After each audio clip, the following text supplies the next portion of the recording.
In the last 24 days on a water-only fast, I have. I was weighed yesterday, and I lost 36 pounds. That's Toulouse or Nome in Versailles. Toulouse or Nome, 36. And one day I'll learn how to put those two words together. But for now, the natives understand. Toulouse means 3, and Onome means 6. 36 pounds, 9.5 inches off my waist. My blood pressure went down to 145 over 98. I think it was 98. Uh, when I looked at it was either 98 or 97. She writes like a nurse. And so it went down 5 more points and 2 more points. 5 points off the top and 2 points off the lower end of the systolic and diastolic. So that's good. I went into the city yesterday and it was a nice day walking around, so I got some exercise. So the only real complaint I have about this diet is that when I went into the city, I'm hungry. I get hungry. Everywhere there's food everywhere. You have no idea how many places sell food until you stop eating food. Everybody sells food. There's food everywhere. There's vegetable stands. I've never eaten one of these things, and I will never eat from one of these little fried food stands on the side of the road. I think it's 10 pesos. And you get a piece of imitation. I don't even know. They're like an imitation clam or an imitation fish. It's not real. You can buy them in the store. There's 5-pound bags frozen of imitation frozen clams and imitation frozen fish. And they have all over across from BQ. There's like when you walk to get the shuttle bus, they have these little stands where they sell these. They have a fryer lady, right, built. It's a bicycle with a box on it, and the box is made out of metal, and there's a little furnace under the box. And they boil oil in like a pan, like a wok, and they put these little fish sticks in there, imitation fish sticks. You can smell those from 150 feet away when the wind is blowing towards BQ. And I'm going, wow, that smells really good. Now I know what the smell is, but that smells really good. And then when you get there, you look at it, it's imitation fish sticks. And then the guy takes out he puts a whole bunch of them in there. Louis, we lost power. No, we had a total blackout an hour ago. Total blackout. It just came back on right after I spoke with you. It came back on. Then I spoke with Scott, and then Scott was going into a store to buy some supplies, and then I prepared for my show. And then I did a few. I have an old drive I'm going through. I want to go through I have a lot of videos and pictures from years ago. I want to see. Okay. Hey, Flying Circus, I just sent you mail. I watched that video on gout, and I would ask you right now, yes or no, can you get gout in your knee? Because he said you can get them in the lower extremity joints.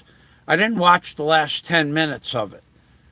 Okay, so let me know. Can you get gout in your knee? Maybe I was getting gout in my knee. That's why I was getting the pain. But those pains are gone. Look, I can literally stand up without pulling myself up because of the weight, but also there's no pain in my knees. You only get it on your foot. Okay, thanks for that information. So the little stands and the stands are packed at lunchtime, and they have hundreds of them. Well, not hundreds, but they might have 25 where the colleges and the schools are, and the children buy this stuff up. They're packed. These kids are getting really poor nutrition. I mean, it's just I don't know what kind of oil they use. I guess I could have looked, but I didn't. And they pay now it's 15 pesos across the street. 15 pesos for 3 pieces of imitation shrimp. It's like there's something in it, breaded. Okay, he gets gout in his knees. Whatever that pain was in the back of my knees, it wasn't in the kneecaps, it was in the back of the knees where the knee bends like that. Okay, thank you, Louis. The so that's like 15 pesos is like a quarter of an hour's wages for a hardworking man for 3 little pieces of imitation. I mean, I think you'd be better off eating French fries. But the price of French fries here in the Philippines is astounding. They have potato corner. You have no idea how much they get for French fries here. When I first moved to the Philippines, because this is what the city is about, food. So let's talk about food. They have a place called Potato Corner. Potato Corner is in the ICM mall on the ground floor by the supermarket outside. They have little a little cup. I would say, oh, I don't think the cup is much bigger than this. A little teeny cup like that. Maybe this size here. A little cup like that. And that cup is 65 pesos. So that's like $1.10. And they put about, I don't know, a few ounces of French fries in there. But you think about that. That's an hour's wages for, say, 3.5 ounces of potatoes. Now, the reason I mention this is because when we were children, and until the early 2000s, potatoes were like 10 cents a pound. And in one year cycle, rice was 7 cents a pound and potatoes were. They changed the price of potatoes and rice from 10 cents a pound to $1 a pound each, rice and potatoes. And they said it was due to fuel. That was when Obama was president. Boy, if I could go back in time and change history, Obama would have never been president. But we can't do that. So they jumped it up 1,000%. And they did the same thing here in the Philippines. So for a cup about 3.5 inches in diameter and about 2.5 inches high. And they fill it up pretty good. 365 pesos. That's $7 for a cup of potatoes. Now, I don't know about you, but before I started my diet, that would be a snack. And I mean that. But even now, when I'm done with my diet, that would be a snack. It's not that hard to eat because potatoes and rice, cooked rice, and soda is where the big companies make their money. Soda is a 675% markup. Let me get to my. Let me open up. Let me open up my chat window here so I'm not missing anything. So, in case you're wondering what the thumbnail is, this stuff is. Oh, we'll talk about potatoes some more, and then we're gonna. This stuff here. This is called dragon fruit. Dragon fruit.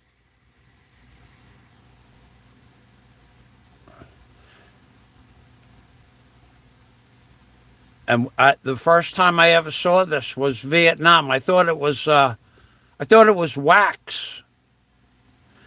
And the fella brought it over to my table. I had ordered food there, and he asked me where I was from, and I told him from the Philippines, from Florida, and from New York. And he spoke English. And he said, "Would you like to try a piece of dragon fruit?" So I said, "Yeah." And I had just finished my meal. It's kind of like something that you eat after the meal, like you're supposed to eat your vegetables after the meal. And I looked, and he cut it open, and inside is like a million purple seeds. They're the size of a grain of salt, the seeds. If anybody ever has the chance to buy this, I doubt very much. I saw it in the Philippines. They were like $6 each. In Vietnam, they're about 75 cents each.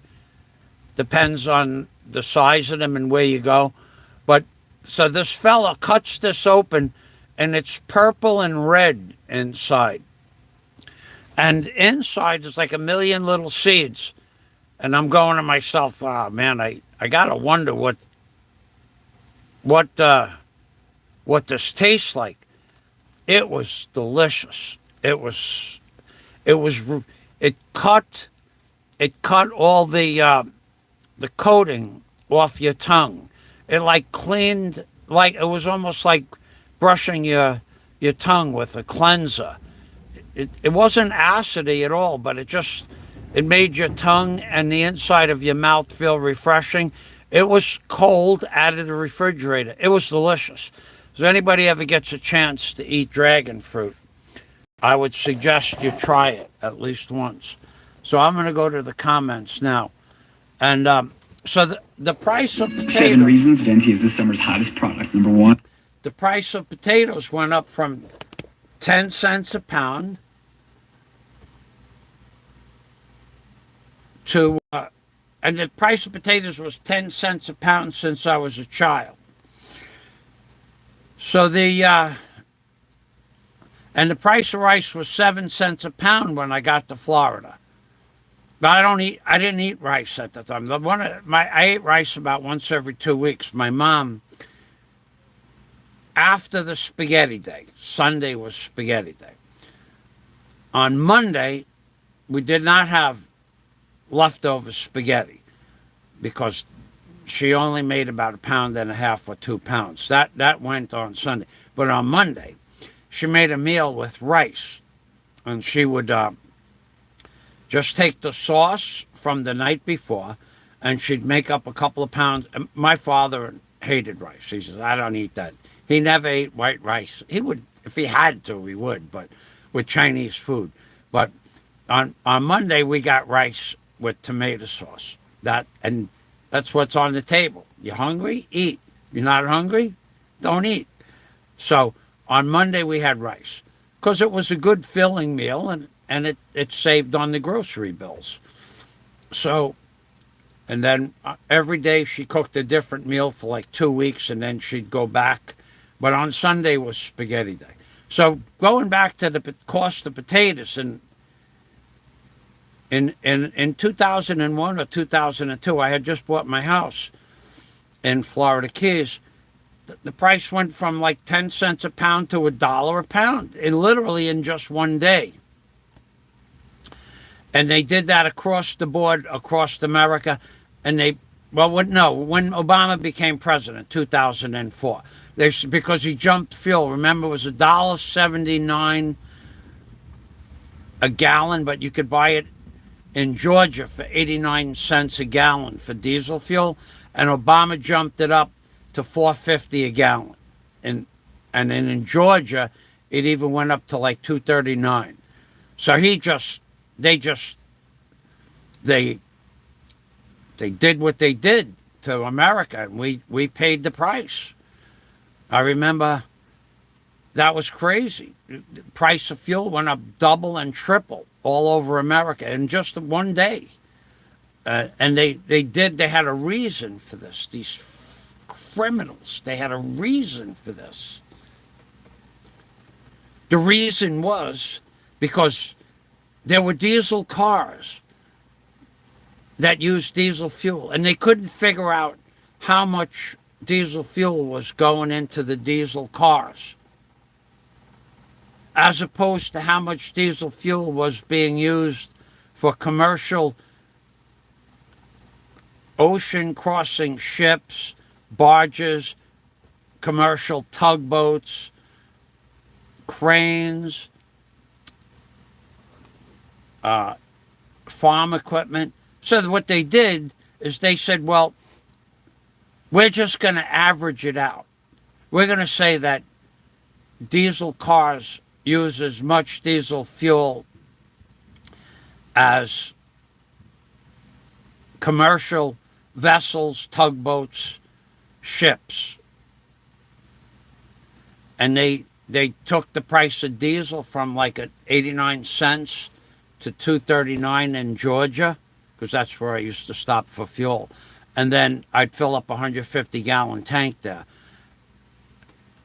And then in Florida, it went up to $4.59, $4.79. I have a video of it somewhere. So they basically just slipped it in. And we had no choice. And they did the same thing to the people here in the Philippines. When I first got here, potatoes were reasonably priced, 60 pesos for a kilo. So that's 30 cents a pound. Now, potatoes were last week when I asked the girl, when I bought calamansi, limes, it was 165 pesos per kilo for potatoes, up from 120 the week before. So from 60 pesos to 165, that's triple. 3 times the price from when I got here for the price of potatoes. So Potato Corner, I don't think they put, I would love for them to put a scale in and charge you by the pound or the kilo. But they will never do that. Because sometimes the cup is packed solid, and other times they just scoop it in like that, whatever comes out. They don't line them up like they used to do in McDonald's, like all the French fries were lined up. That's why McDonald's French fries were grown on McDonald's farm potatoes, because so they could take only the long russet potatoes and they could pack them into the sleeve. At least they gave you a little bit more, less air space. But in the Philippines, they have no heart selling potatoes, fried potatoes. $7 for listen, I know I could go in there tomorrow after not eating for 24 days. I know I could eat 2 of those and not fill up. I don't care how much is in there. There's not enough. The $7 is, you got to remember, $7 is a day's pay for a Filipino. I'm going to go to the comments now. I'm giving you knowledge here. Knowledge of what Obama did to the country, and knowledge of what they did to the poor Filipino people. Rice was $7. When I got to the Philippines, I remember going up the block for rice. It was 32 pesos per kilo.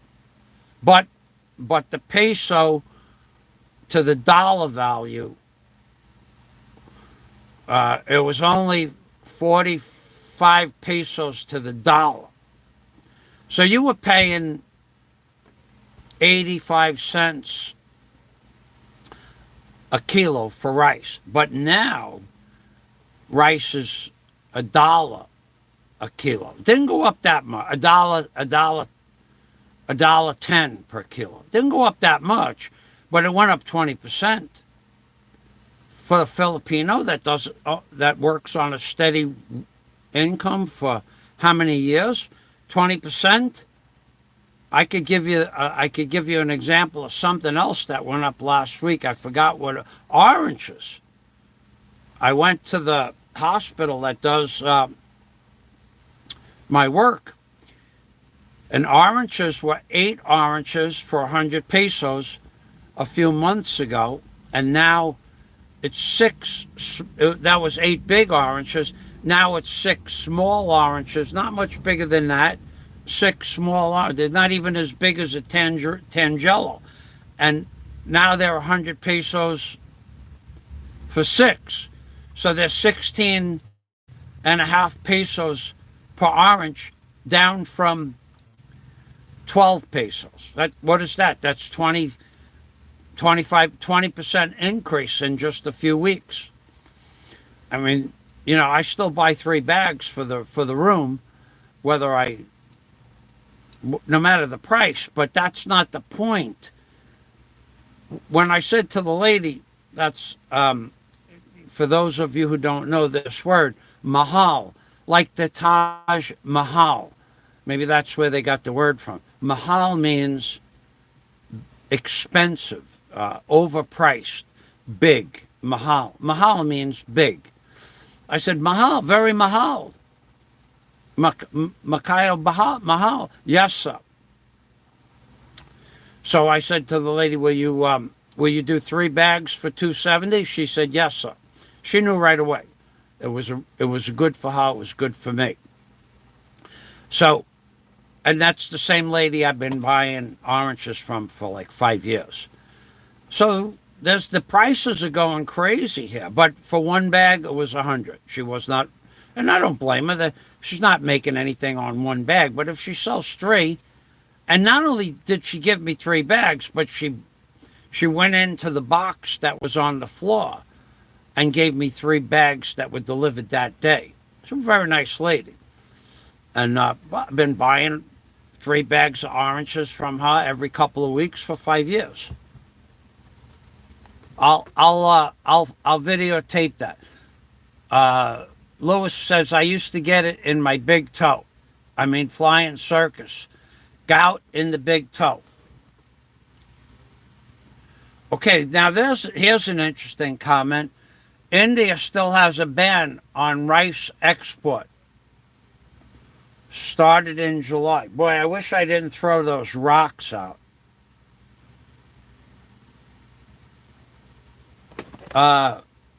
India has a ban on rice export. Hey, Coffee House, thanks for stopping by and the thumbs up as always. Thank you very much. So I bought, so now rice it went from 32 pesos, which would have been about 80 cents, 85 cents a kilo, up to, now it's like $1. Now for the same high quality, low quality rice, low quality, it's like 56 pesos now in the city. 56, 55 pesos. And if you want to buy pink rice, which is what I buy now, I think that's 60 pesos per kilo. It's not much more, but it's clean. And the reason I bring up clean rice, oh God, I got a story. So I tried to buy local. I try to buy everything local. So I bought rice in a local store 4 months ago. And I went into the store and the lady gave me, I bought 3 kilos. and it was 44 cents a kilo. And she gave me 3 kilos. It was okay, but there were rocks in the rice, little tiny rocks, and that's because when they dry, not all places, but when you go along the roads in the Philippines, you're driving, you'll see huge tarpaulins or 10-foot by 15-foot tarpaulins, and on the tarpaulins they'll have coconut shells or sometimes rice. Well, the road rock that comes up with the tar from the asphalt flies onto the rice. And that's why it was only 44 pesos, because, well, no, it was local rice, but it had rocks in it. And if you chewed it, you couldn't chew it. You had to squash it around with your tongue. If you chewed it, it could crack your teeth. So when I went back the next time when I was ready, before the fast, of course, I went to the same store and I brought her the rocks. And I showed her the rocks. And I said, that rice that you sold me last time had rocks in it. Then I showed her the rocks. She looked in my hand. She said, yes, sir. And she walked over. Hey, YADZ, 1 minute. She walked over to the bag of rice with a big plastic bag that I usually buy. And she says, how many kilos would you like, sir? I laughed. I had a laugh. I said, never mind. I'll go into the city. I went into the city and I bought pink rice. YADZ, Amodia vlogs. YADZ, let's see. Let's get you. Tell you what. YADZ, what I'd like to do is I'd like to give you a wrench,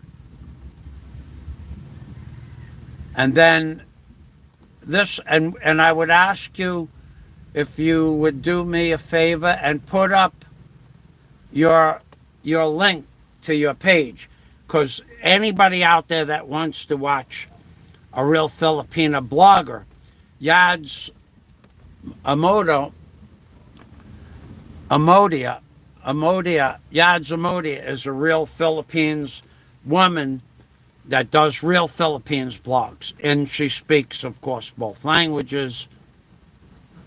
So, YADZ, you have a wrench. If you would go get your link and put up your link with the name of your page. Well, it's up to you. But so thank you for stopping by. So I was just discussing, which I could discuss with you briefly if you have a few minutes. Have you noticed the increase in the price of, let's say, meat? And you're welcome, YADZ. I've noticed meat went up from 360, from 360, from 385, from 380 per kilo for lean pork. It went up to 415 pesos last week, but the pork was not so lean. In the bags, when you buy it in the bags, there was probably twice. Probably went from, at one time, lean pork had 5% fat. Now it's probably 15 or 18% fat in the bags. And then the butchered pieces that I bought, which were 4-kilo pieces, is now, instead of gutting it,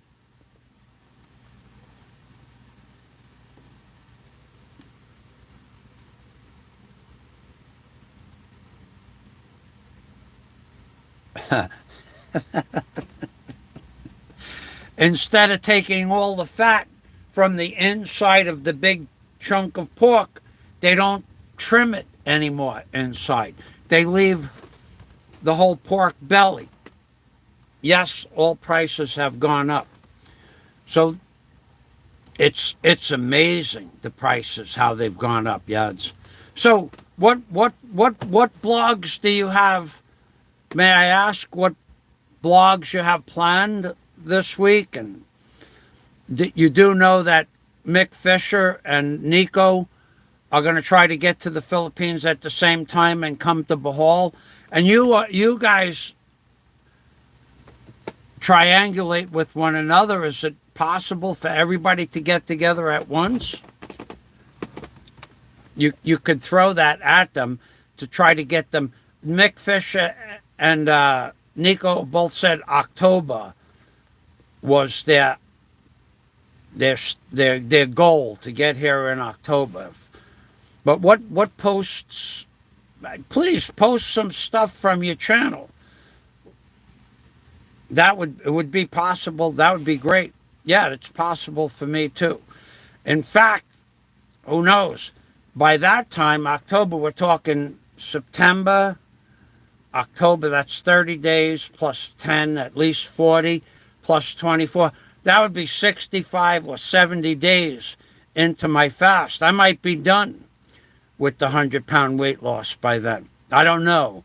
But I'd probably break the fast if we all got together.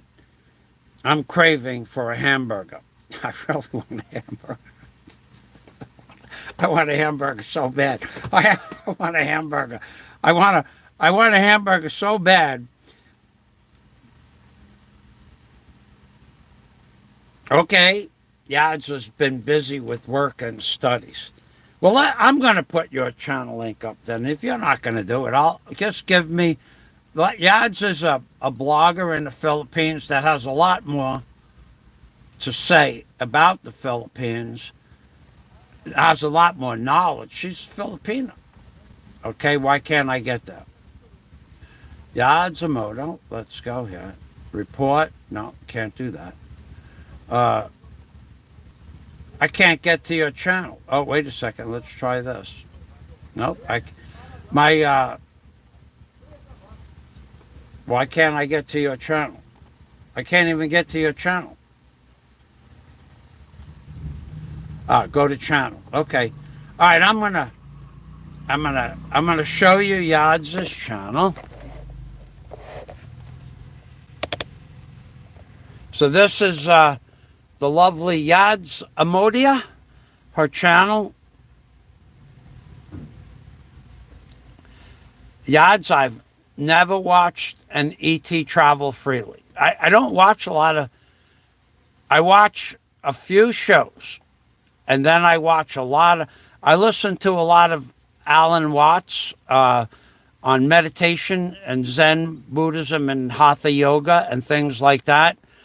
I watch a lot of, I like science fiction, but I limit my science fiction to one movie late at night.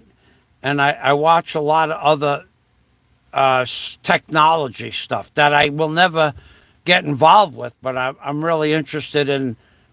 I watched, for instance, a laser show about laser beams the other day. Oh my God! The technology that we have nowadays. Let's just get a South Sea. You went to marry England. Wow, this is okay. Let's get a video from Vietnam. Well, YADZ has videos up of the Southeast Castle in Portsmouth, England, I would imagine. Let's take a look at that. Let's take a look at that. Let's take a look at that. So this is a video that you will see on YADZ's channel. And YADZ can correct me if that Portsmouth, England, I would think, or Britain. So she's a traveler. She's a traveling lady. Wow, that's beautiful. I love the ocean. Short vacation last month on YADZ Amodia's channel. She's sitting up on the high perch, looking at the dock on the bay, baby. On the dock on the bay. And this is the, probably, it looks like in old ruins. There's a beautiful lighthouse and cannons. So we're talking about an embankment. We're talking about real war with cannons and swords. Freebird, thanks for stopping by. We're looking at YADZ Amodia. Let's stop that video right there. Let's open that up. Oh, look at that. Look at that. For the people that will never see a real cannon, they are the technology, the beauty of a real cannon. And look at, you see that piece of equipment right there? You're looking at a black thing sitting on top of a rock. Hey, Mick Fisher, the teacher is rich. The teacher is on a rich vacation. EeTee Travel Freely. Hello, Mick. Hello, EeTee Travel Freely. YADZ just introduced your name on my channel. I believe. Look at where YADZ is. She's viewing centuries-old cannons. See that cannon? What you don't see, or what some people may not see, this is 1,800, 2,000 pounds of steel. Cast iron. They have to cast it. Then they have to polish the bore. Then they have to mount it to another 1,000 pounds of wood. Now this one is in the castle. So they mounted it to 1,000 pounds of wood. But during the old days, during a war between warring nations, they would have to take a cannon that weighed between 1,200 and 2,000 pounds and put it on another 1,500 pounds of wood and make wheels for it. Then they'd have to carry an extra wheel for it somewhere. And they would have to push it through forests, which would mean they'd have to cut down brush and they'd have to cut down small trees, and the horses would have to pull it, or the men would have to push it while the mules and horses pulled it up a mountain. It could take 10 days to go 2 miles to move that cannon. And then if it rained, they might not be able to move that cannon for a week. And then they would have to put down slats or matting or hay underneath the cannon wheels, or tree limbs or leaves. That cannon represents work, baby. Real men working at a real venture. So they get there 3 months later to go 35 miles in the snow, and they load that bad boy up. They got to carry cannonballs, and they got to carry powder, and they got to keep the powder dry, and then they got to push it in. They have to put a wad in there of powder, or a cake, a powder cake, if they had powder cakes back then. And then they put the ball, pack that down, and then put the ball in there, and then they would fire it. And they would hope to hit their target. And after taking an hour to set it up, they would reload. And they would do that for days. That cannon, that's what that cannon represents to me. So let's look at a little bit more of YADZ Amodio's vlog of the castle. I look at things from a different perspective. Now that's a small cannon. Here, right here. That's a mobile cannon on wheels. But even that would be a real bear. We had cannons like that all over the Florida Keys. I would have had one in my backyard, but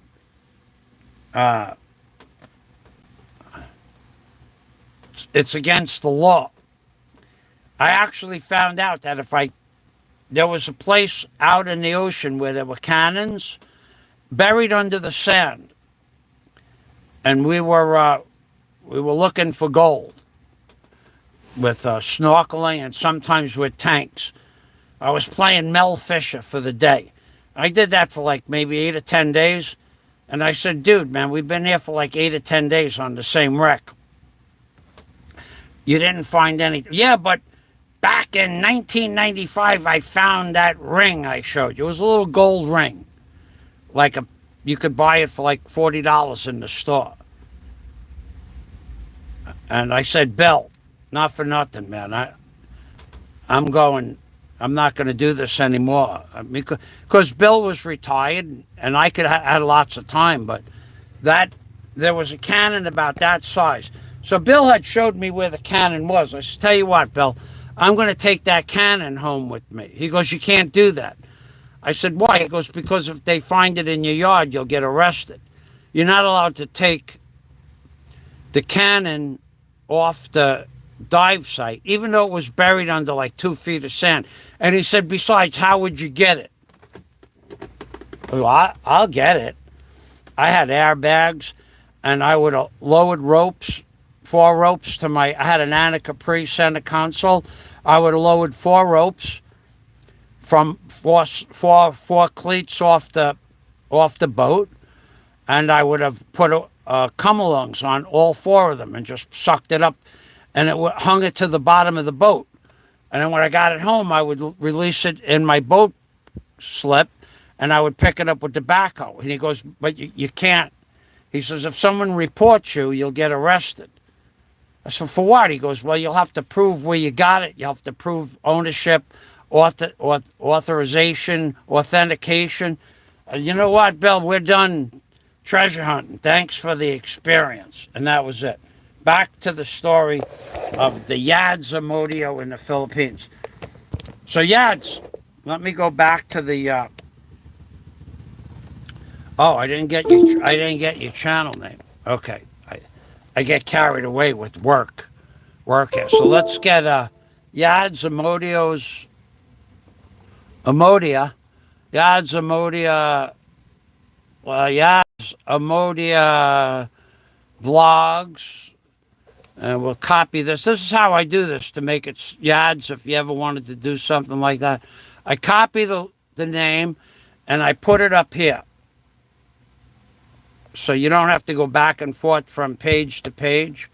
I put it up in the top here. See up here? Paste it in. Then I give it 2 space bars.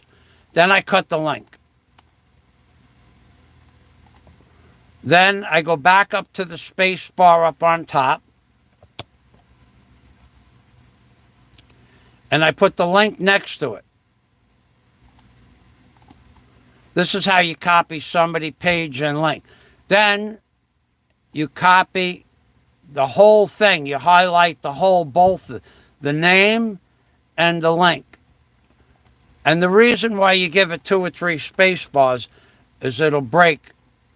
So let's get this over here, copy that, and let's go back to my water fast only, and then we'll visit EeTee Travel.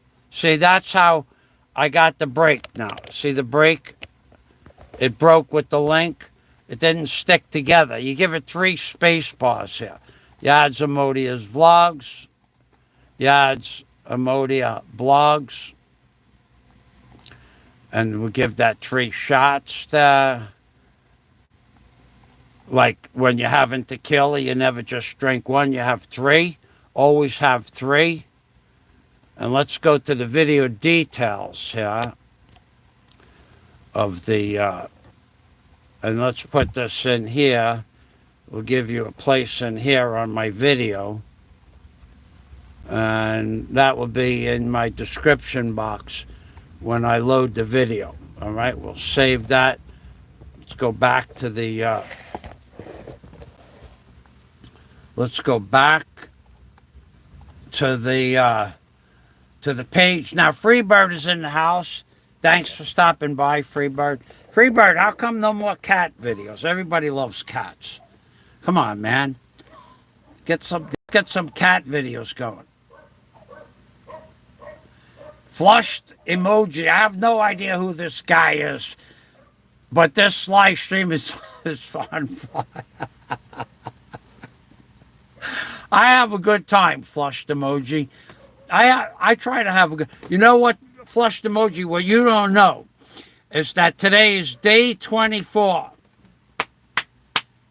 Thank you, EeTee Travel. We'll get to your channel next. Just give me a moment.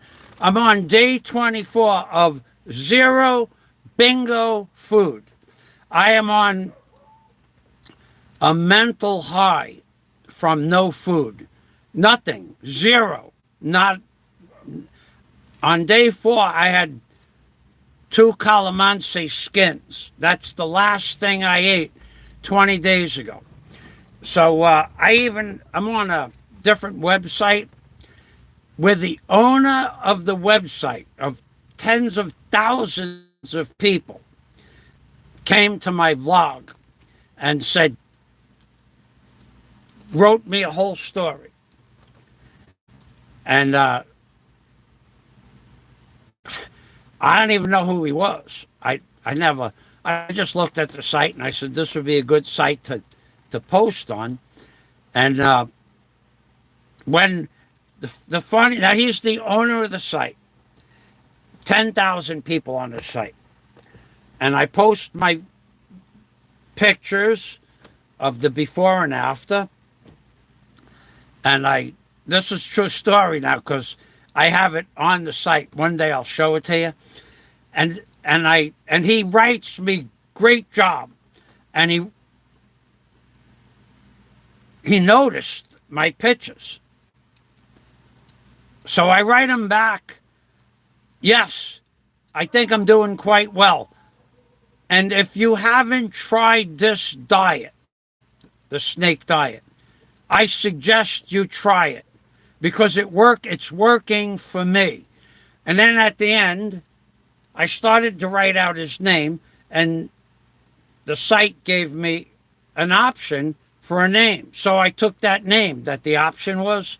So I thanked the wrong person, and then I told the owner of the site, if you haven't tried your plan, it works. I went back there this morning and read my post, and I'm going, wow, I better write him an apology. Because Scott had mentioned, wow, the owner of the site came to he posted your pictures and pinned them to the top of the page.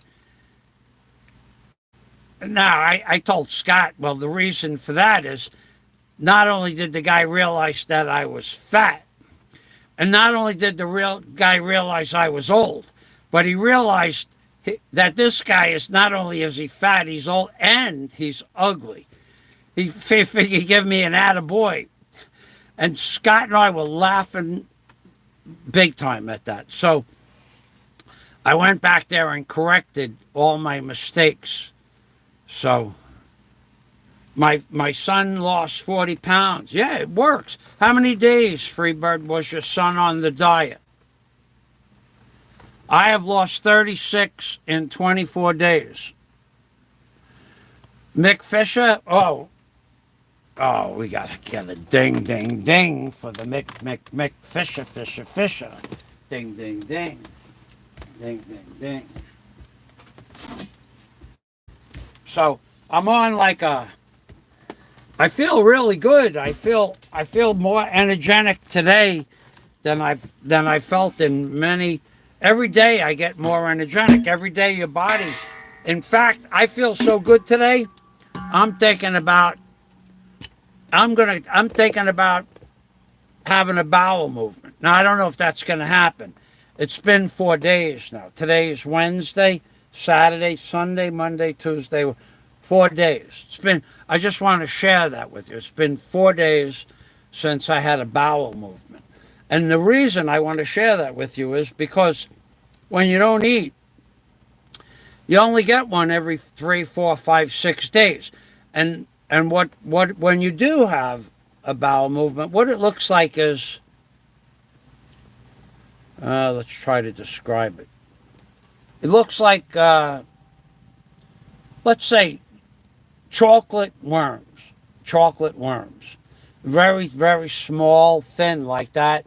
Like the thickness of a pencil, but short pieces, like that. And that's the fat that's coming out of your system, and that's what's going into your. It's the waste that your body is eating. Your body is eating the fat, and the part of the fat, yeah, like string pudding, right? Like string chocolate pudding. That's better. Chocolate string pudding, or like string cheese, brown string cheese, like that, like that. So Mick Fisher is in the house. EeTee Travel, you're up. Let's see. Let's take a look at your page. Let's see. So let's see who else is here. I do believe. Look, YADZ. The fact that you can have a vacation at all, being a Filipina especially, it's a big step. It's actually quite a big thing. The girl I dated for 6 years, she had never been out of the country.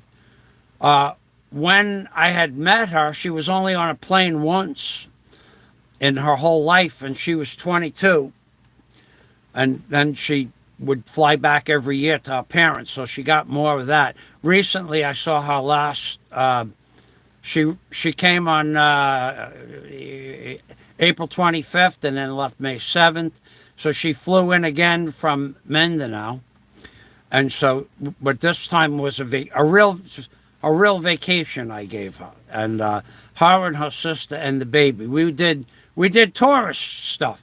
We did the stuff that tourists do. Which, by the way, when you get here, if we can do this with you and Nico and Mick, there's like 3 choices that we have. If you're not a water person, then if anybody's not a water person, then that's out.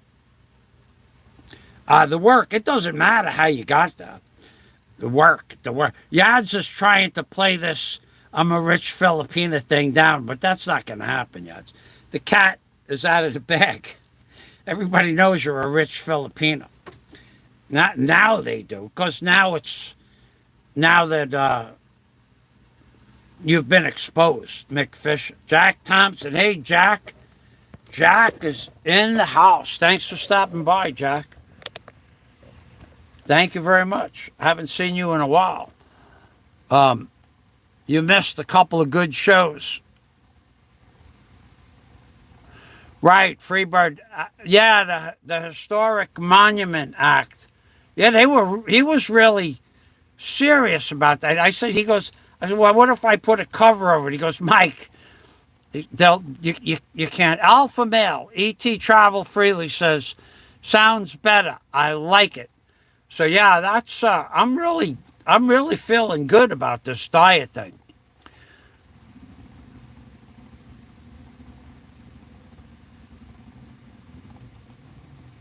Some of us have found stuff at night. Well, I was going to do this right in the daytime. I didn't know it was illegal.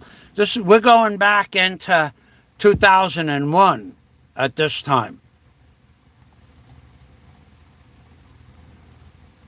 He lost 40 pounds in 1 month,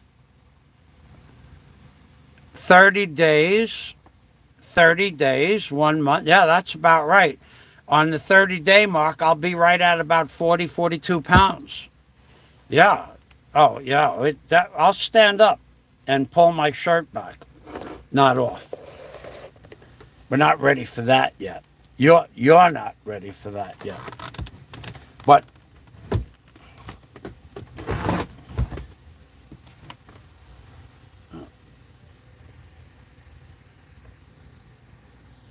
come on. What's going on here? Hold on. I gotta I don't know what to do here. I got stuff on my screen. I don't know if you could see this or not. Oh boy, okay. So anyway, this is where I started with my belly. My belly used to touch this board here a year ago. This board, okay? When I started the diet, my belly was about like that, about halfway across the board. And now when I just lean up against the desk behind me and I pull my shirt back like that, my whole hand goes through here now. Which, when I started, my belly was into the board. You could do that if you had a chainsaw and you cut this piece of the board off. But now, my whole hand fits back there. So we're talking about this much belly is gone. And there's a lot of different ways to judge how much weight that is, but I know by how far my belly is from that board over the course of all these years. I got to change this around. I got stuff on this screen and I don't know how to get it off. I got these, okay. I got these windows up here that I don't want. Okay, that's not it. All right, well, I can't do it. Okay, I got it back. So I know how much I weigh by that board, believe it or not. But yesterday I did go into the city and got weighed. So, EeTee travel freely. So yeah, Freebird after 1 month, 40 pounds, that's about where I'll be at 40 pounds. I don't like that. I don't like that design at all. My whole camera is, why can't it just go back to the way, yeah, there it is. I finally figured out that screen. Moringa seeds keep you young, alpha male. No, moringa tree. Someone said to eat the moringa leaves, but no, I'm not going to eat anything. Nothing. I feel fine. I'm still ugly, but I feel fine. I feel thin. I look thin, but I feel fine. I'm still ugly, but I feel fine. So, no, there's a video, water fast only, which is between that and snake juice. The snake juice is just some lemon, bicarbonate of soda, baking soda, and some salt. It's supposed to be pink salt, Himalaya salt. You buy pink salt here. You know what pink salt here is? I don't know if it's Himalaya salt, but it's certainly not the Himalaya salt we got back in New York. Now, I'm not eating anything. Get that out of your head. Why can't you get it out of your head? Nothing. I'm not going to consume anything but distilled water. You guys keep trying to tempt me. Pudding. EeTee travel freely. Let's see about your channel now. I don't care what works.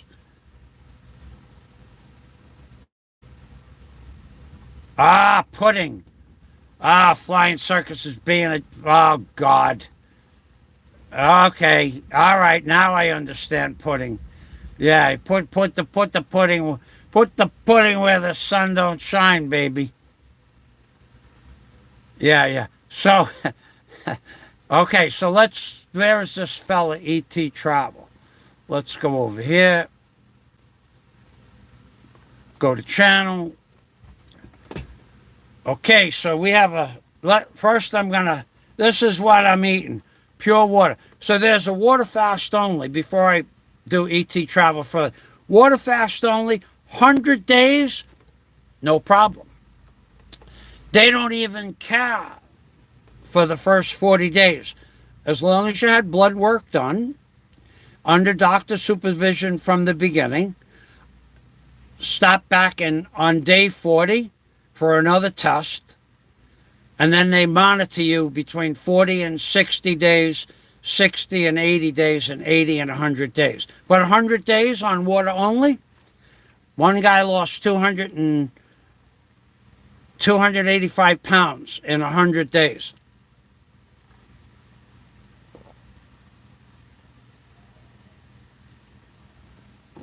Oh my God. Boy, that was good. The only thing I changed, I now drink distilled water. I only drink distilled water. Nothing. I went back to distilled water because I feel better. Maybe it's the distilled water. Who knows? EeTee Travel Freely. Here we go. Guy's got a real channel. Let's get his link up there. And then we'll put it in the description box. Thanks for stopping by. Copy that. Well, first let's copy that. Put that there. Okay. Paste it in. Oh, he knows. He knows. He's a food connoisseur of foods. EeTee Travel Freely is. Let's go to his videos. Fish food. Thick curry with, oh God, you're killing me. Oh, wow. I can smell that. You look at that. You see that? I can smell that frying in the pan. That's how much my sensitivity has increased to foods. Cooking wild chestnuts. I remember that. I remember my mom making wild chestnuts. You have an aquarium. Hey, EeTee Travel Freely. Since I was 5 years old till I moved out at age 19, so that was 14 years, I had a fish tank about 36 inches away from my pillow, a little 12-gallon tank. And every day, my brother or I would take turns feeding the fish, and we clean the tank. You're saying that wild chestnuts are available in the Philippines. Well, I'm going to definitely post the link to your channel. It's a great looking channel, especially that these are available in the Philippines. They probably have them in the market where I shop. And you could probably buy them anywhere. And they are delicious. Oh, chestnuts, that's a Christmas thing in New York. Chestnuts roasting in an open fire, I think the name of the song is. And by Nat King Cole. Yeah, I think it's a Nat King Cole song. Or Perry Como or Frank Sinatra. It's one of those guys. So let's look at another one. Beautiful fish. Yeah, and then in our living room, we had a 30-gallon fish tank until the year, it was well into the 90s. It was well into the 90s. My dad got old. And when he was about 70, I bought them a beautiful walnut hutch to put where the fish tank was. And we took the fish, we gave it to the guy across the street. So he has market. Where is this market, EeTee Travel? Wait a second. So he does food markets, fish ponds, fresh fish, eggs. I haven't had an egg in 24 days, baby. Okay, let's cut your link out there. Now, 3 spaces, 4 spaces like that. The market is in Malaysia. Ooh. And I have only been in Vietnam and the Philippines. I think Malaysia is different. I think Malaysia I don't know much about traveling. EeTee travel, I know nothing about traveling in Southeast Asia. And I don't know. I went to Vietnam. You know what I would go back to Vietnam for? I didn't get to see what I wanted to see because I got COVID when I got on the plane to go to Vietnam. It's about the same as Asia. I got COVID when I got on the plane. I collapsed. When I got off the plane in Manila, I collapsed. It all happened in 45 minutes. And my whole trip to Vietnam was destroyed because of that. I'd go back to see the tunnels. I'd go back for a few things. But what I would go back to Vietnam for, strictly speaking, all kidding aside, the food. The food in Vietnam is about 1,000 times better than the food here in the Philippines. I don't know why. You can go into the bread, there's no comparison to the bread. None. There's no comparison to the bread in Vietnam to here. All right, so we have EeTee Travel Freely. Then let's go to my video content page and put your name under Amodia Vlogs. And this will be in the description box. No, it will be in the pinned comment on this video.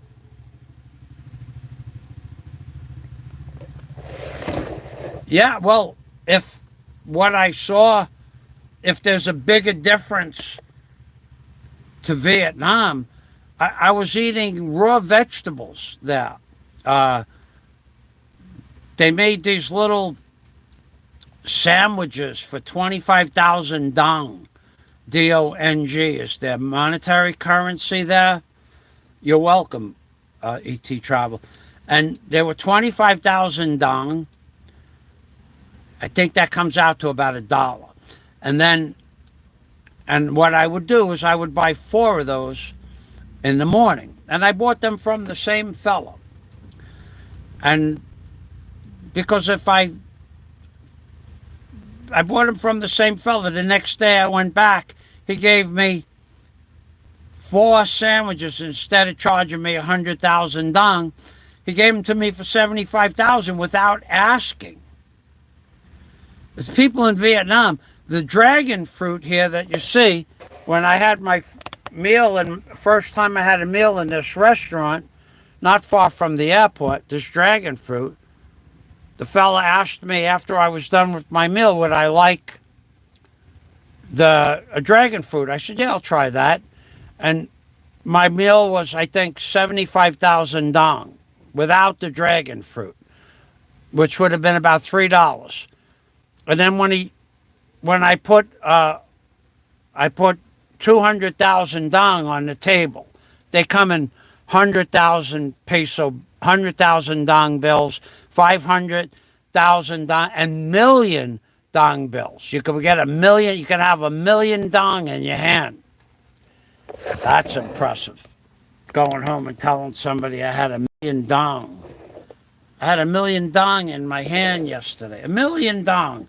Imagine that. I had 1,000,000 dong in my hand. Oh, yeah? Maybe that's something you should try to keep to yourself. So I put 200,000 dong on the table, and he just slid one off. He goes, no, 75,000. I said, yeah, but the dragon fruit. No, sir. That's courtesy of the Vietnam. So I went back to that restaurant maybe 3 more times. I was there for about, I was there for 11 days, 12 days. And I went back there a few more times, and that was the only time he gave me the fruit. But I bought it after that because it was delicious.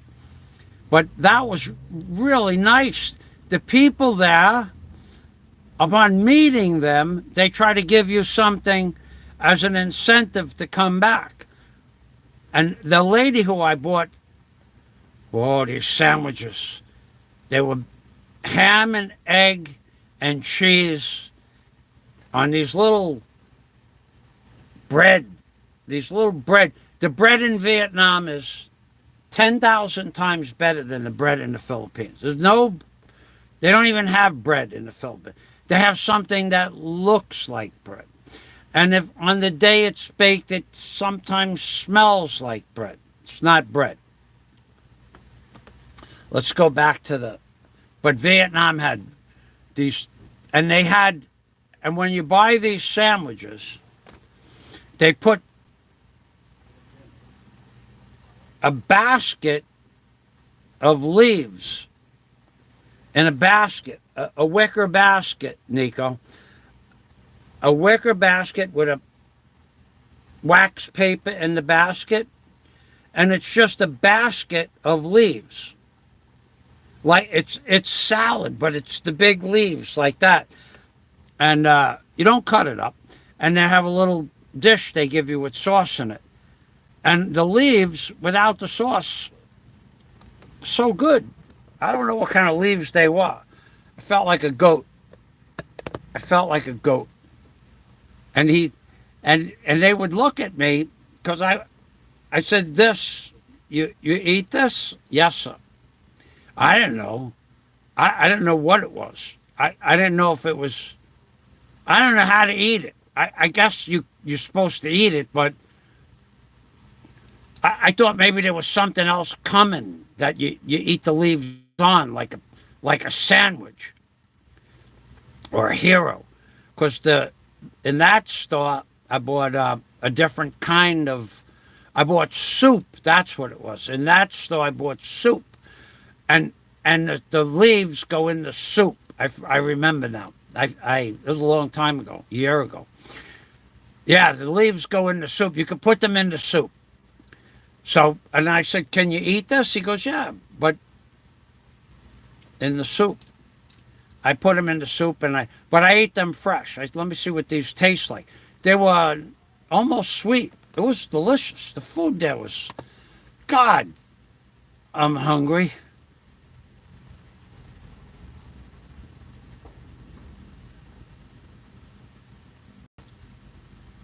Okay, let's get back here.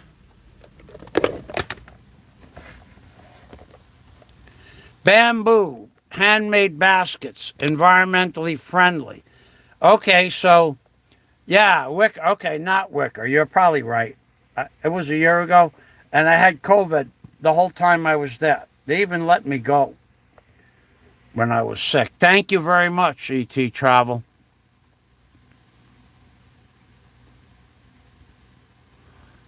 Yeah, Freebird. Hey, I met that guy. Caesar, his name is. He was back at the party. Louis Paganpont says 20 years ago, a lady bought a chestnut pancakes made from chestnut flour and homemade blueberry jelly. Moran. Wow. Maroni. So you could do a lot with chestnuts. Well, it's a seed. Yeah. But I've not seen stuff like that here.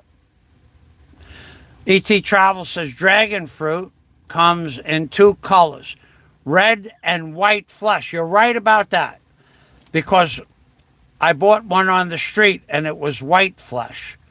And I saw them in the store after that. Then I noticed the red one tastes better. I never had the white one. You know what I saw, EeTee Travel? I saw these things. I don't know what they were. They look like alien. They look like they were in jars.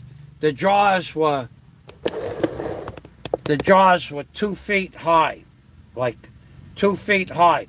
The jars were about that round, and the jars were 2 feet high, and it was white, and it had like tentacles hanging off it, like the tentacles of a jellyfish, but they were thick. Boy, if it didn't look like something that was like an alien movie. And it was in some kind of fluid. A clear fluid. I don't know what it was. Could have been vinegar, could have been water. The store was closed when I went by it. And I wondered what that was. It was a place where I think they sold it, but maybe it was some kind of fruit that they used. I think they sold it.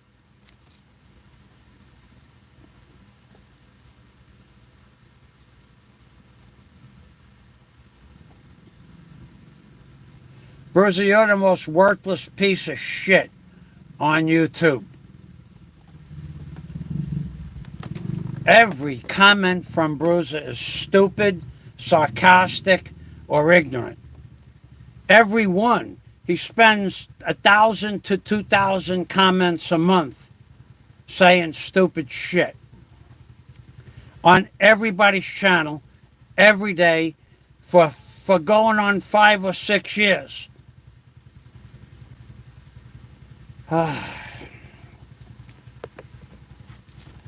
I blocked him I don't know how many times. He must have started a new channel. How can a grown man, who he calls himself a grown man, who says he has a family and children and all of that stuff that goes along with a family, come on and say stupid shit like that? Why would a grown man take several hours a day of his life every day for going on 5 or 6 or 7 years? Thank you, EeTee. That's correct. A sick person. I don't even understand that. When I read that kind of stuff, the psychopathy that's behind those kind of comments, that even allows them to say it, even though they think it's funny.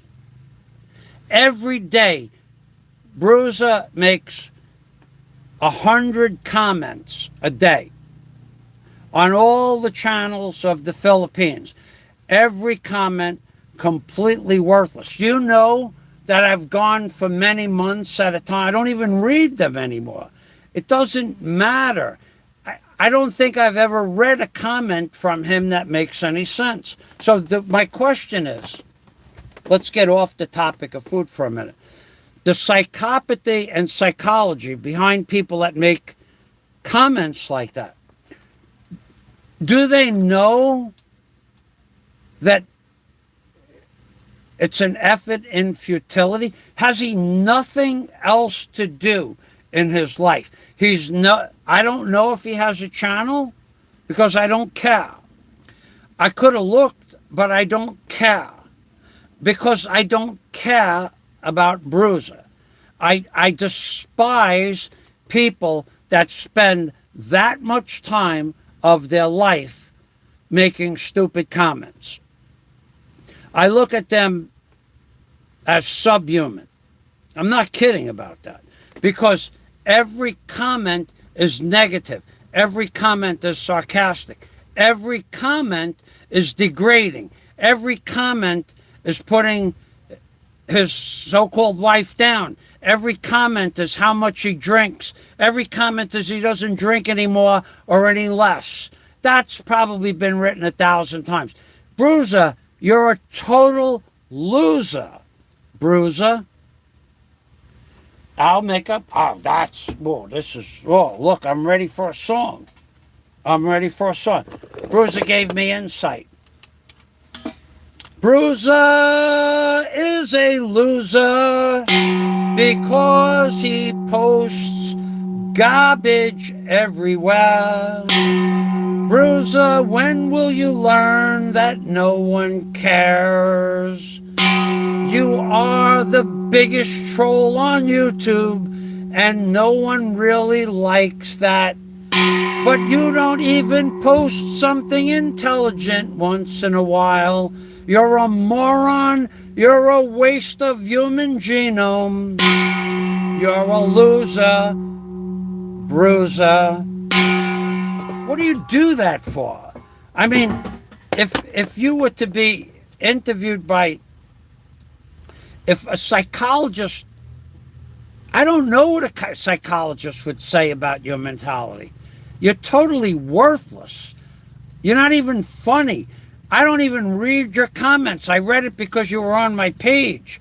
You were on Alo's page. You're asking me. His comment was, is it true that you're gay? I'll leave that up to you. I'm not gay, but I don't have to prove I'm not gay. I've never done anything gay. But this moron comes on because he thinks that's funny. Bruiser, do you do that to people in real life? Do you say the stupid crap that you say on YouTube to people in real life? Do you say that to the people in your family in real life? If you do, you should probably understand they don't like you.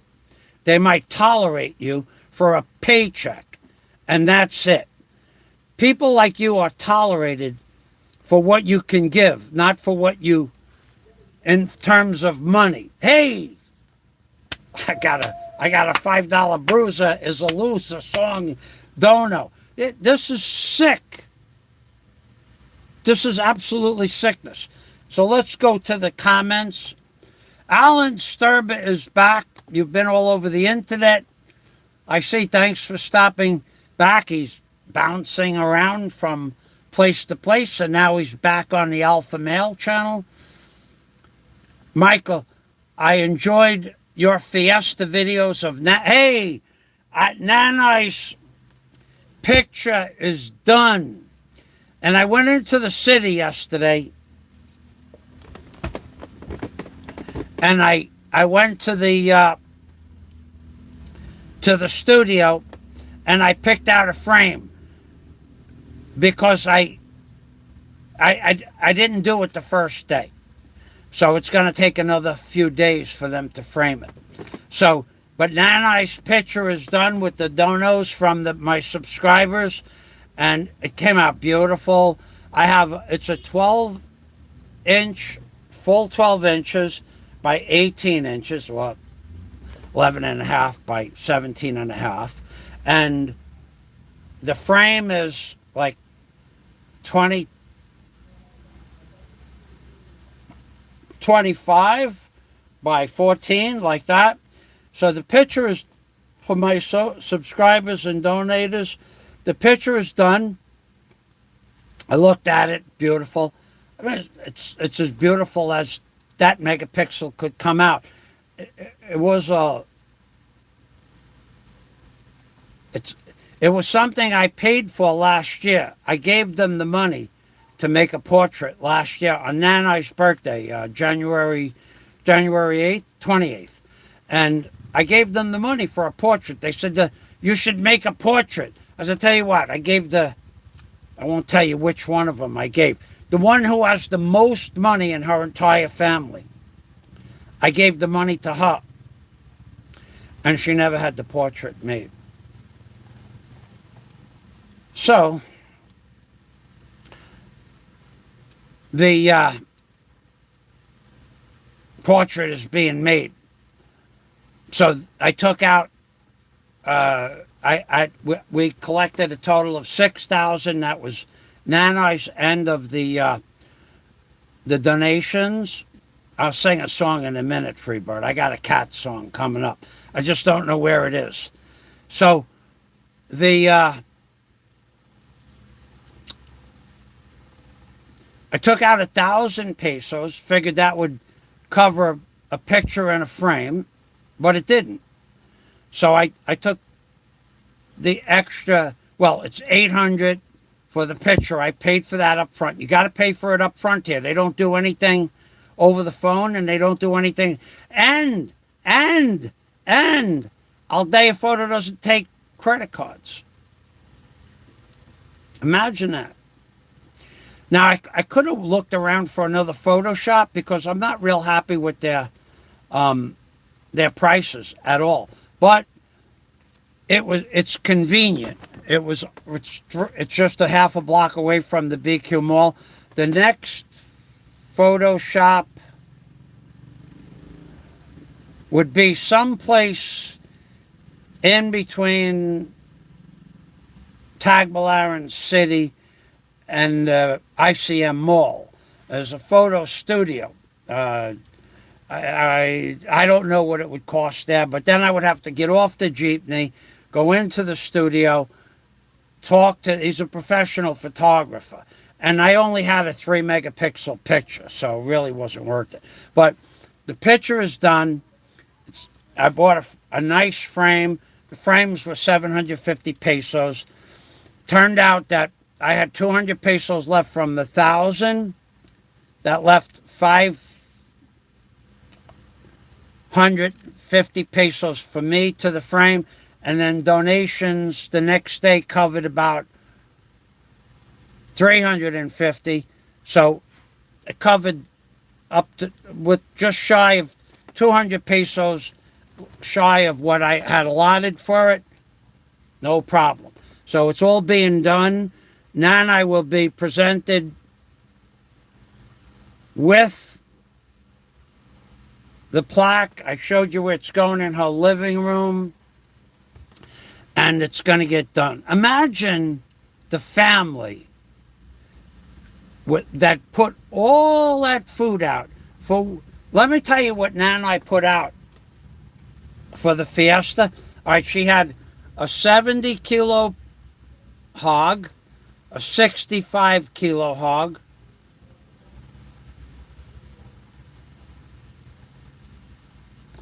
and a 30-kilo hog. So that's 90 and 70, 165 kilos.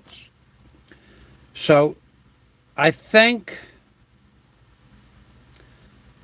I forgot what the hogs cost, but it was upwards. Maybe somebody could tell me the price of hogs in the Philippines. They told me, and I forgot. I think the 30-kilo hog was $100, 5,000 pesos. Does that sound right? So take 5 times that. They paid almost 20,000 pesos for hogs, but they paid the chefs that dressed the hog, took the hair off the hog,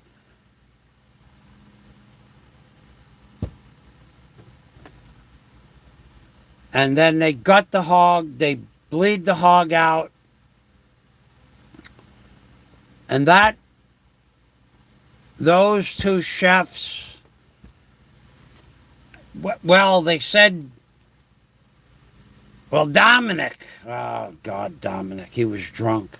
He never did cook those hogs. I got another story for you. All this time, Dominic is the chef. He's the #1 chef. He's going to cook the hog. All the days leading up to the cooking, on the day to cook the hog, he never showed up. He was drunk. But he didn't show up that day, and he didn't show up till the day after that at 5 o'clock, and he couldn't walk. He had to have 5 shots to straighten him out, just so he could walk again. I'm not kidding you. So now I put out 170 pounds of hog, 50 kilos of rice, 50, that's 100 pounds.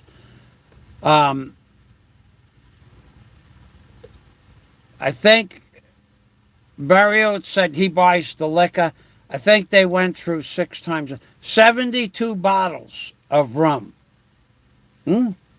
These people start drinking in the morning. Got to get a head start. 72 bottles of Coke, Pepsi Cola or Coke. 100, 200 little bottles, 7-ounce bottles of soda. Hundreds of pounds of fixings, potatoes, vegetables, oil, an entire 4-gallon bucket of oil. So that's 3,000. So let's say $20,000 for the hog, $3,000 for the oil, $3,000. Now the chefs cooked 3 hogs, and that's $5,000. So 23 and 5 is $28,000. There had to be at least 1,000 pesos of Tupperware. That's 29 of paper plates and forks. 29,000. Then they bought 3 5-gallon jugs of coconut wine. That's 1,000 each. So that's 32,000 pesos. Then there was the cook, the lady that chopped vegetables and washed the dishes. Her name was Michael. She's in my videos. She got at least 500 a day, but I think she got 750. So let's say 750, because she earned every penny of it. She was there at 6 o'clock in the morning, left at 6 o'clock at night. So let's say another 3,000. That's 35,000 pesos. Then there was electric for the house and the refrigerator that opened up 5,000 times. Dish soap, napkins, another 2,000 for everything for that. That's 37,000 pesos. So they spent $800 easy, and all the incidentals, $800. And then after it was all said and done, after that, after 3 days of cooking hogs, one day before, on the last day,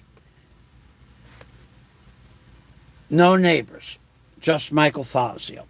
And then all the family came, and everybody enjoyed a beautiful day sitting around doing blah, blah, blah. And they went through 2 more bottles of cocoa wine. So that adds it up to over 40,000, 41,000 pesos. The family, about 24 people, mostly men, came on the last day and drank 10 gallons while I was sitting there all day with them. 10 gallons of cocoa wine. Well, I left when there was a half a bucket left, a half a 5-gallon bucket left. That lady spent a lot of money, so she appreciated the donations, and she's going to get that beautiful placard. Now, EeTee Travel says, no words, just plain sick, what he said. Yeah, that's just a sickness. Come on, man. But that's all he does, everywhere, every day. For as long as I remember I don't even read his comments, EeTee Travel. There's no reason for, I don't do it. Yeah, occasionally I'll leave a stupid comment. I have a channel that I don't use for anything except video storage. But I won't leave something like that. That's off the chart sick stuff. You know, what to get a reaction? He got the reaction. He got a song. He got the Loser Bruiser song. You're a freaking loser, Bruiser. Thank you. That's an amazing thing. So let's go past that. Divine Light. Nope, it's just trash. Block him and forget the crap. I did. I have, but the song will remain the same 1,000 years from now. And that's what YouTube is doing. They're documenting the history of the world for 1,000 years from now, when either the world will exist or it won't exist, and there'll be people underground. But they are documenting our life here. That's why they allow you to post all this stuff. EeTee Travel, young man with a wise mind. Freebird, hype. Let's read the comments. Divine Light. Nope, he probably got knocked out if he talked. That's you. Come on. Thank you. Louis Pagan Punch. Ouch. being tolerated for a paycheck is, oh God, here it comes. Ouch. Being tolerated for a paycheck is the most reprehensible act of worthlessness ever. Thank you, Lewis. Flying Circus. For Uncle Jack, Flying Circus made a song. 100-kilo hog will run 12,000 pesos. Okay, so if 100 kilo, you know what? Now I remember. She paid 10,000 for the 75-kilo hog or 70-kilo hog. That's what they said, 10,000. So you're right. So 170 kilo.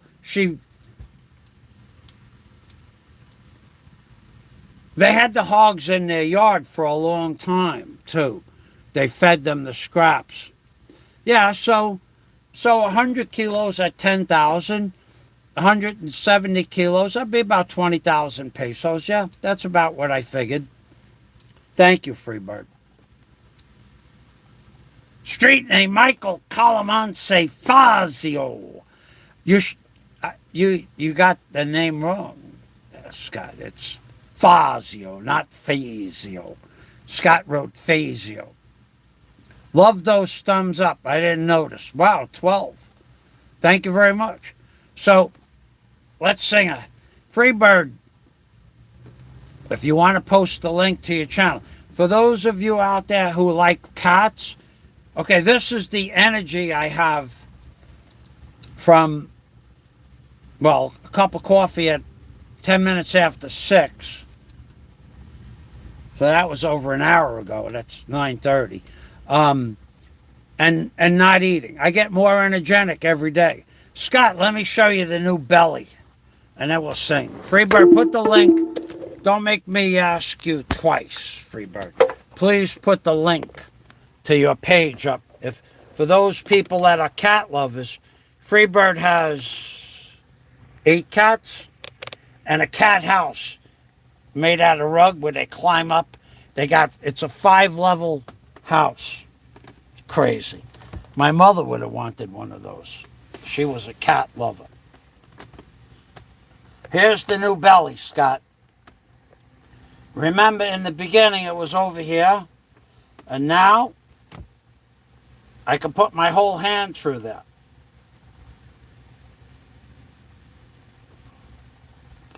But the real test is when you look down and you can see your feet. That's always a good thing. I could not see my feet. I could see my toes if I bent over a little bit like that. I could see my toes. But now I have feet.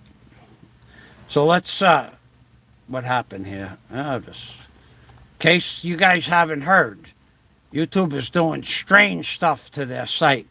The last 2 things are changing buttons. You push a button, 2 minutes to load Skype, and then when you go away from it, come back 10 minutes later, it's got to load again. 2 minutes to load Messenger.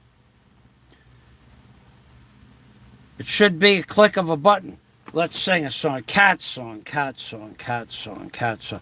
I got a cat song somewhere. Free bird, he sent me a donation. Free bird, he loves cats. That's why Freebird sent me a super chat. Because chats sound like cats. And he got confused and sent me the money for the cats in super chats by accidents. Free bird, I heard him say the cat food costs more than his food every day. He spends more money on cat food than he does on human food. My mother, she did the same thing. She would buy food for the cats, 3 cans for $1 in 1990, and 25-pound bags of cat food, and she'd mix it up for 20 stray cats. And every night, 20 stray cats would be on the back steps. And every morning, 20 stray cats would be on the back steps. And every day, my father would say, "Fran, get rid of those cats, please. Because cat poop is not good for the garden." So in the summertime, Mom could not feed the strays, and they would have to get food any ways they could. But Freebird, he has a cat house, 5 stories of cats climbing around all day and all night. My mother should have married you. My father loved cats too, though. He didn't. He had a cat, Whitey. Boy, he loved that. He trained this cat to fetch a tinfoil ball. He trained it to fetch a ball. And the cat would be outside playing, and he'd go, "Whitey, come on." And the cat would come right over to him. Right over. I mean, like, the cat would be like a dog. You can train a cat to do that. I had a cat named Sam. Actually,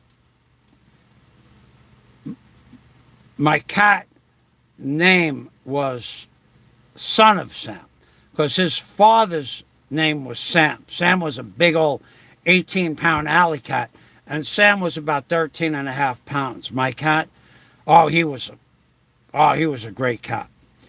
And when I would look for Sam, I'd go outside and look, he'd be meow.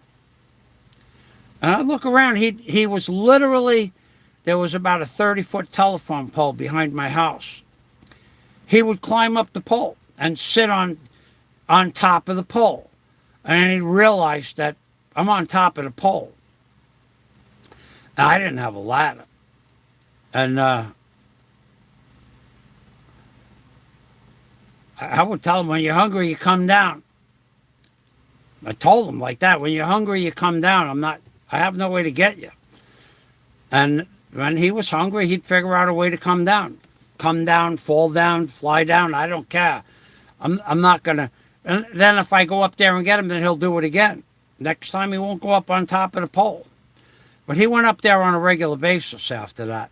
Hey, if he climbed up, he can climb down. They climb up trees, climb down. But he was meow, meow. Yeah, when you get hungry, let me know. Freebird says that's how many cats he has living on the property. Yeah, that was the one thing. My mother spent a fortune on cat food. I mean, I don't know how much. I mean, my dad never kept track of that. She would say buy 50 cans of cat food. We'd buy the cheap stuff for them. But sometimes she'd buy the good stuff for Cleo and Misty. Those were her cats. Or those cats, sometimes they ate cat food that cost, if I remember, she might have been paying $1 a can.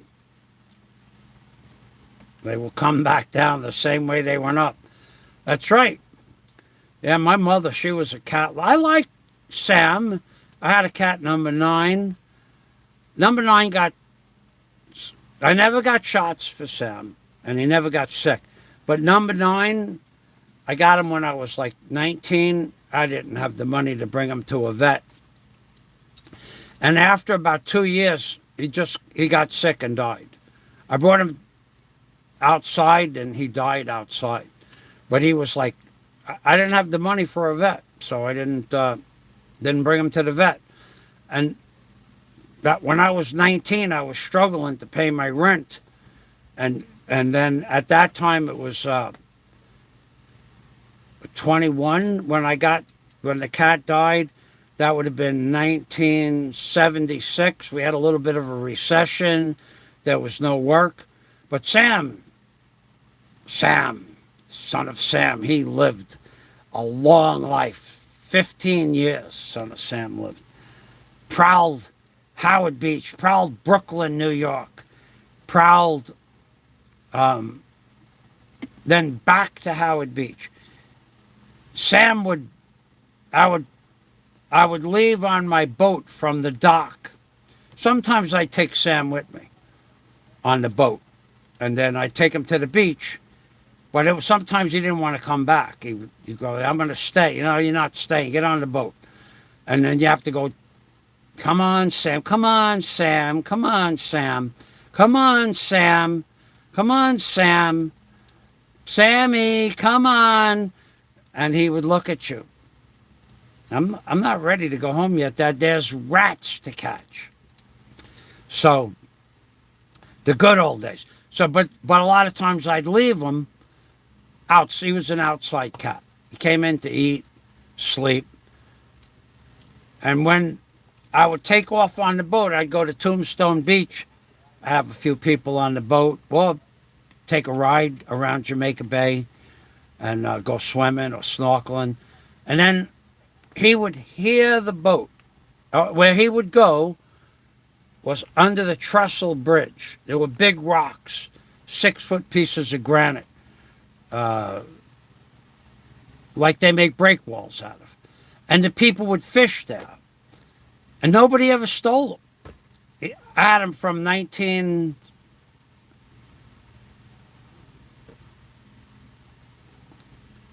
it was the mid-70s to like 1980. I had my apartment, 85, 83, like that. I had about 13 years. And no one ever took the cat. They could have took him. They could have just stole him. Every day he went when I went out on the boat, he went and got killies and spearing. They would feed him. And he'd hear the boat, and he'd be on the rock looking like that. And I'm coming home, and I would come down along the side of the bridge with the boat. Because from the trestle to the sandbar was about 60 feet of deep water, where they dug out for the trestle 80 years ago. But after that, you'd be on the sandbar. And then at the beach, you could make a left-hand turn, deep water. Deep enough for the boat at high tide. At low tide, no. So I'd come flying down the trestle.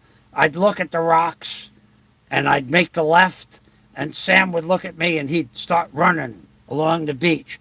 And that would be a quarter of a mile of him humping the sand on pounding sand or mud on the beach. And when I got back to the dock, he'd be on the dock and jump on the boat. It was a good cat. But why nobody ever took that cat, I have no idea. I mean, I have no idea why it was such a cool cat. And he would sit and he would fetch stuff sometimes if he felt like it, but that wasn't his thing. Fetching stuff was, what do you got for me? So Lewis Scott's here. 9 lives cat food. That's what it was. That's what it was. No, 9 lives. Mom went with the good stuff. Yeah, 9 lives. I remember that. Yeah, and I remember one time, my dad, when he couldn't see, my mom kept the cat food on the same shelf as canned foods, and the tuna fish, the bumblebee, was over to the left. And my dad, I was there. I was down in the basement. I came up. I don't know. I might have got something to drink. And my dad said to me, I don't know, there's something, this tuna fish tastes funny. And my mom just happened to walk in at the time, and my dad was mixed up some cat food with tuna fish with mayonnaise and salt and pepper and lemon put it on a sandwich. He goes, this tastes funny, friend. And she goes, Tom, you're eating cat food. And we all laughed. He couldn't see that good.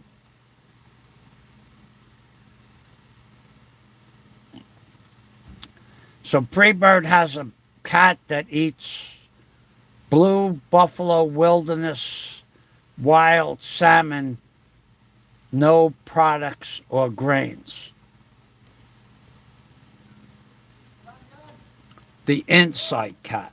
And how much, I dare ask, is one can of that? I bet you it's over $1. I'm going to look that up. I can't even, well, when my dog died, it cost about, I think I was paying $1 a can for Purina. I fed my dog Purina dry chow and Purina canned food. That's all he got. He never got any of that fancy stuff, and he lived to be 17 and a half years old. So, and he never got sick. He got sick when he was 17 and a half. I was taking the test to be a Marine Patrol officer in the Florida Keys.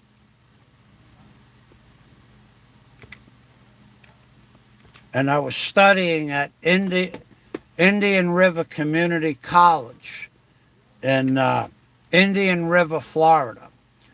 It's right where they grow all the oranges. And I was studying there, and I had the dog in the car, in the van, with the windows open and water in. And it came out, and he was okay. And then I went back to my friend Bill Newton's house. He was a sergeant in New York City Police, and he was letting me stay at his house while I studied and trained up there. And the dog, at that time, the dog could barely walk. It could walk, but I had a harness that I made for it to pick him up and I walked him along with the harness. The last few months, I had to harness him around. But I didn't care. It was good exercise, good training. So then the day he got sick, I took him to the vet, and the vet says, look, the dog can't walk. He can't see. He was almost blind. Put him down. So that's what we did. We put him down. He was sick one day in his life. So the price, there, that's cheap food. Buffalo Wilderness High Pro. Oh, that's 13 pounds. Oh, that's not cheap. 13-pound bag, $49.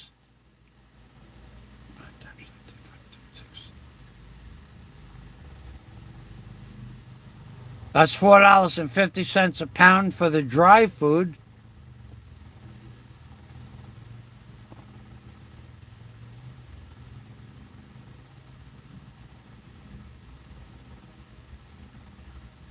What the hell do you feed your cat, dude?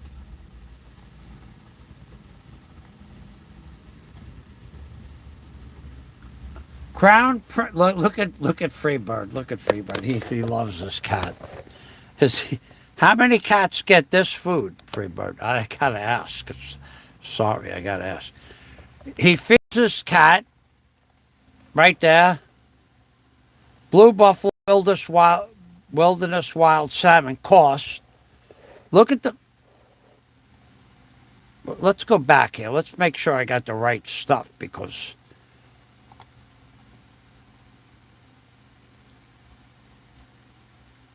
Wild salmon. Look at what he feeds his cat. Damn.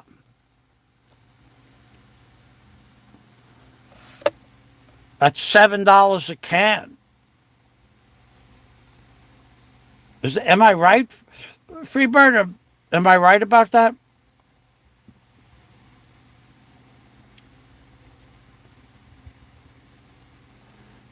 And this one Lucky thing you don't buy the Wild Planet. That's $14 a can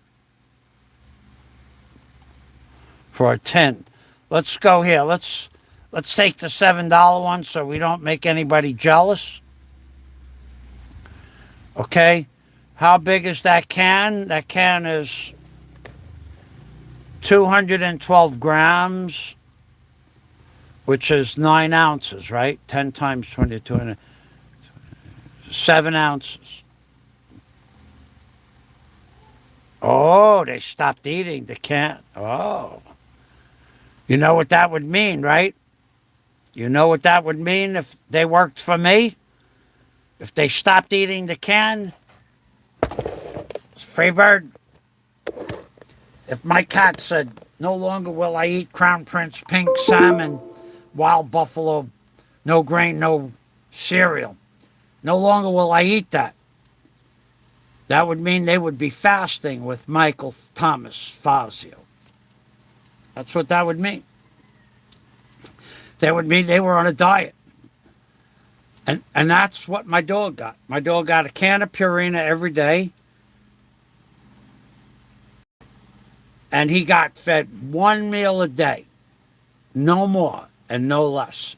Well, some snacks. But he got the can of Purina when I got home from work.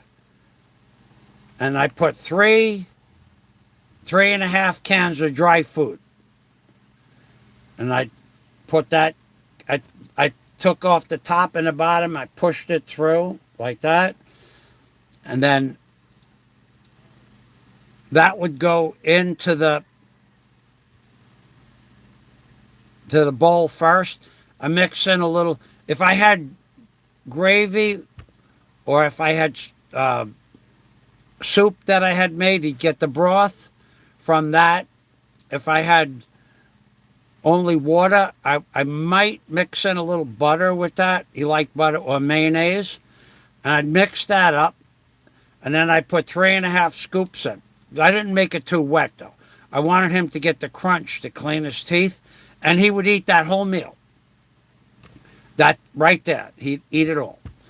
And if he didn't eat it, he would eat it later.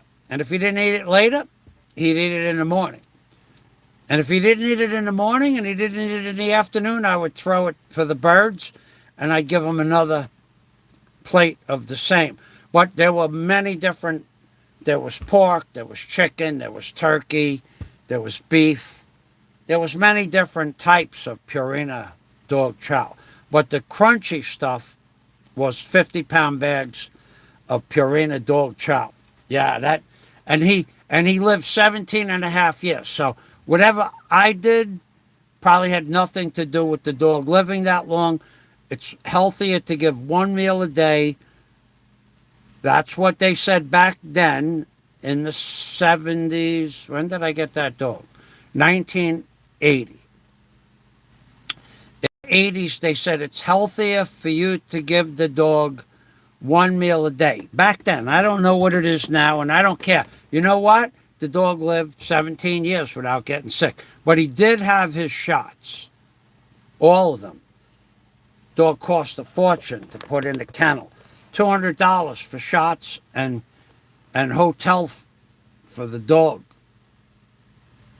Let's go back to Freebird. Let's see if we could get an update on.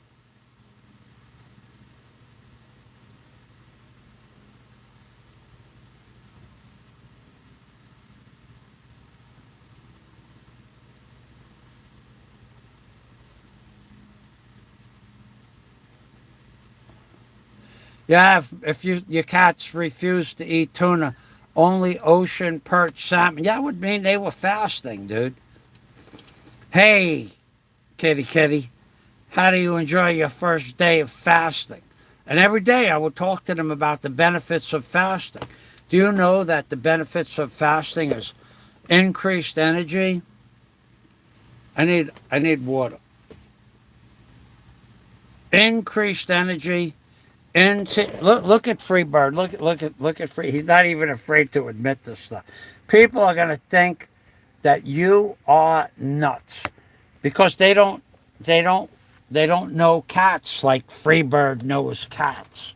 I like cats, but if I had to pay $7 for a can of cat food, I would not do it. I wouldn't do it. I mean, that would be up to somebody else in the house, my mother. Uh-oh. Uh-oh. I made what?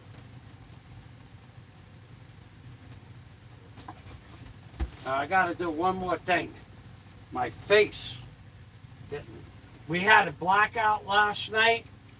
When I say 10 o'clock, the lights went off. And I went to sleep. I don't know. I'm not sure when the lights came back on. But I got up at 4 o'clock in the morning and they were still off. Then I went back to sleep, and at 10 minutes to 6, the lights were still off. And I said, boy, I wish those lights would come back on. And like clockwork, they came back on. And I said, thank you very much. Hold on, I'm washing.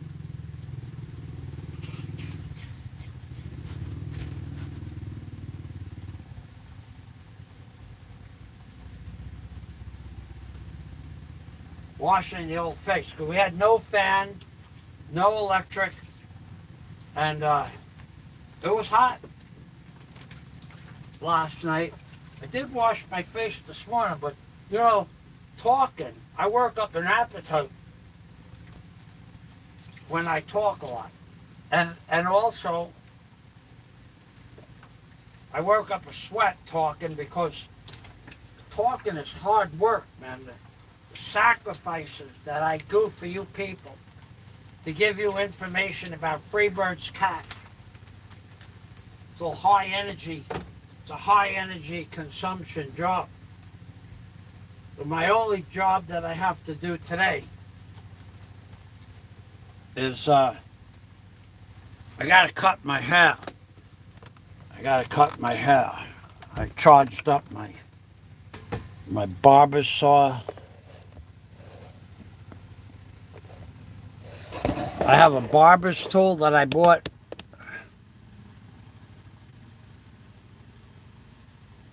Yeah, I could see that. Well, somebody got to take care of the car. I bought this tool. I went, this is going back. I was still with Daisy, going back 4 years. So I want to buy a barber's rechargeable 4 years ago. I want to buy one of these. And I go into BQ Mall, and they have an appliance section. You can buy blenders and toasters and all. I want to buy a barber's tool. Yes, sir. We have one for you. They're trained to say that. We have one just for you, sir. So I walk over. This tool, this brand, and this model, and this weight was 6,099 pesos. About, at that time, it would have been about $122 for this.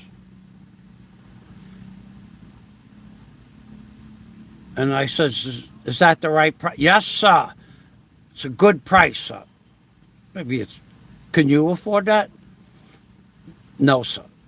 I said, well, I'm gonna shop some more. So then I go to ICM, and they have a different brand, but about the same weight, same size, same attachments. And theirs is 6,000 pesos, $120. So the difference of $1 or $2, I don't know. And I says, is that the only one you have? Yes, sir. Don't you have one for like, I don't know, like 1,000 pesos? No, sir. This is a good one. I said, okay. I go online. Well, Daisy went online. One of us went online. And she found them, or I found them. And they had this 800 pesos. That's $16. Same, this is the same one they had in BQ for 6,000 pesos. And it was on sale 800 pesos, half price. So it should have been 1,600 pesos, which should have been $30. So BQ is entitled to make a lot of money because they have a lot of air conditioning and they have overhead, but they were charging 4 times the price, and same thing with ICM. So you could buy this online for 30, but half price, 800 pesos. 800 pesos. 800 pesos. I will take one of those, thank you. It came a few days later, and I've used it ever since. Makes me guapo. Guapo. And not only that, it takes about, well, I mean, I use it about 6 or 7 times a year. It comes with 4 different attachments. You could take this off, and you could use it for a neck shaver, like, you know, to shave a beard off, or the back of your neck, or around your ears, like that. Trimmer. And if you use it right, you can get pretty close to the skin, like not shaving, but you can get close enough. So say I paid $16 for this, and I've used it 7 times a year. 7 times 6 is 40. Cost me $102. I mean, 7 times a year, 102 times. And so if you have to pay $3 for a haircut, it would be $300 for haircuts. But you have to wait in a barber's chair, and then you have to give them a tip. So actually the outlay for a barber's tool, if you have children in the Philippines, makes this a viable option. And yet, the Filipinos that work hard for their money, they bring a barber to their house and they pay the barber 75 pesos now for a haircut. And the reason is because they never have 1,600 pesos to buy a razor. So, and if you gave this to them, they'd sell it because they wouldn't use it. They need the prestige of sitting in a chair with all the neighbors gathered around, and Michael, the barber, coming to the house, and it's like a day of reckoning. They all get together, and they all sit around and drink tuba, and they all get their hair cut. Like 8 or 10 or 15 men. It's like set aside a day to do that here.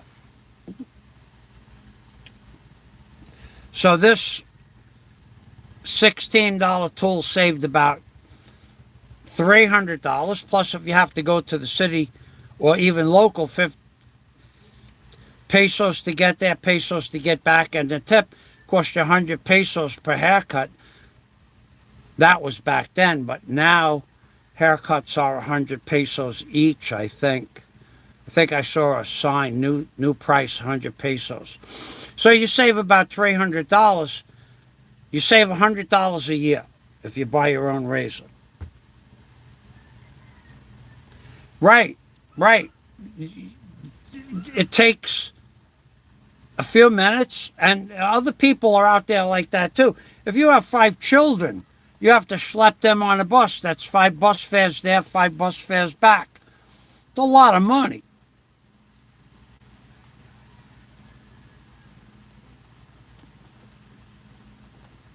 Yeah, Freebird.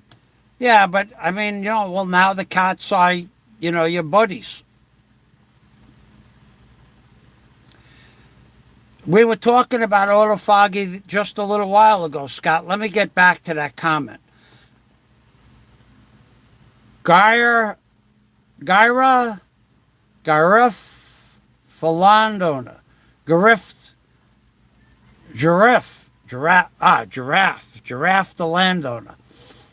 Giraffe landowner. I haven't paid for a haircut in 14 years. I swear by clippers. Yeah, I go outside before I take a bucket bath and I clip my hair. It takes about, I don't know, 6, 7 minutes, and that's it. We're done, and that's it. So just to go up the block takes 7 minutes. To get to the local barber could take another half an hour by the time the jeepney comes. Hour, and then you're in a chair for an hour. It could be a 3-hour event, and it costs a couple hundred pesos or $4. This way, take 7 minutes, and you're done. You people out there that are trying to save a couple of shekels here and there, it's a way to save money. If you have to have,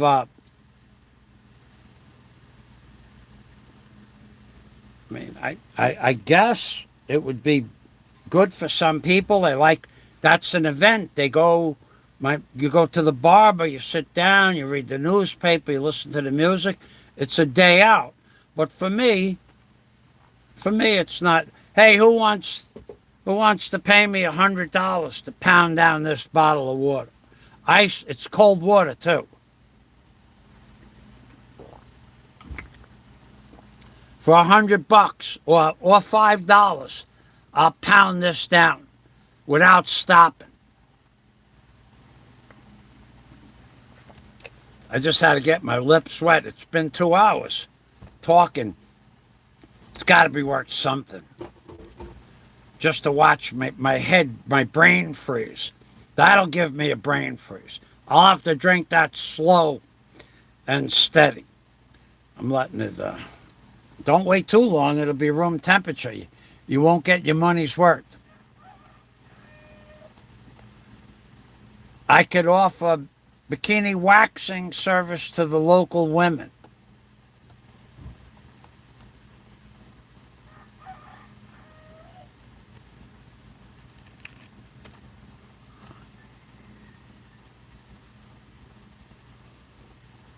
All right, Freebird, thank you. So, that's what I got. I got a few other things. I wanted to talk about the price of coffee. 13% jump in one day last week. I went back to the city. 13% jump. 13. Let's get that in let me get that in my notes before I forget.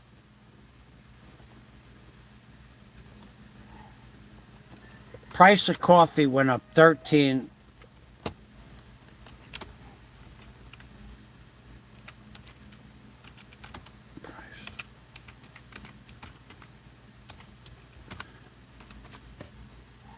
I find it hard to believe the prices are going up 7, 8, 9, 10, 12% per item, per price jump per year on some items. Olive oil was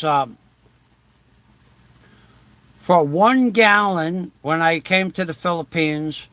I don't remember if it was virgin olive oil. Probably not. But olive oil, and because I say not because on the bottom was a completely different color. So, when you buy it in a metal tin in America, my mom used to buy Bertolli's virgin olive oil. But here, they didn't have that, so I would buy whatever olive oil they had. It was 1,200 pesos or $25 a gallon. Now you can spend 1,000 pesos for a liter or 4,000 pesos a gallon. Same olive oil, 4,000 pesos a gallon. So it jumped up 300%. But this coffee, let me show you how they scam the people. This was what they sold a year ago. This is what I bought a year ago. I buy 25 bags at a time. 100 cups of coffee, 200 grams, we're just going to say it was 160 pesos. It has not changed for about a year. So 160 pesos, it's $3. 100 cups, 200 grams. The new bag is 97 cups and 185 pesos. And it's 165 pesos per bag. So it went up 5 pesos. It went down 15 grams. And that equates to about a 13% hike. Because you take 15 cups off of 200, that's about 10 times. It's a 12% hike in one day. 12%. And they did it by keeping the price almost the same and taking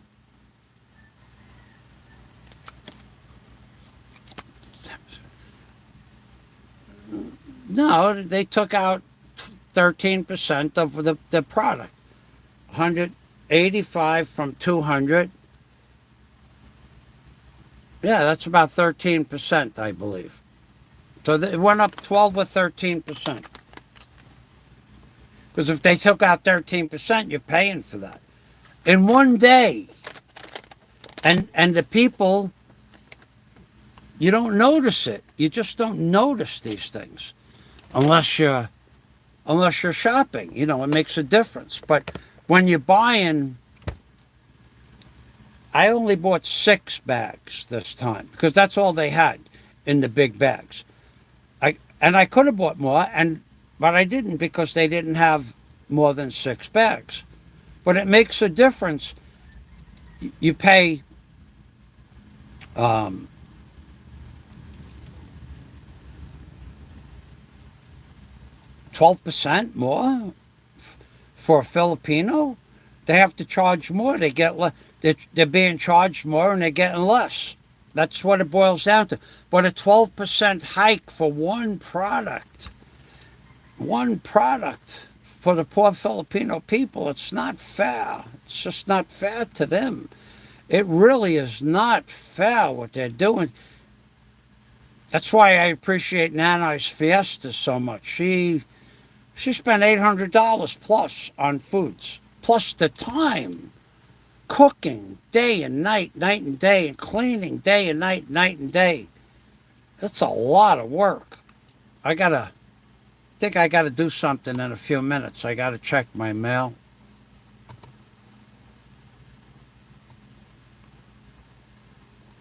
Hold on a minute.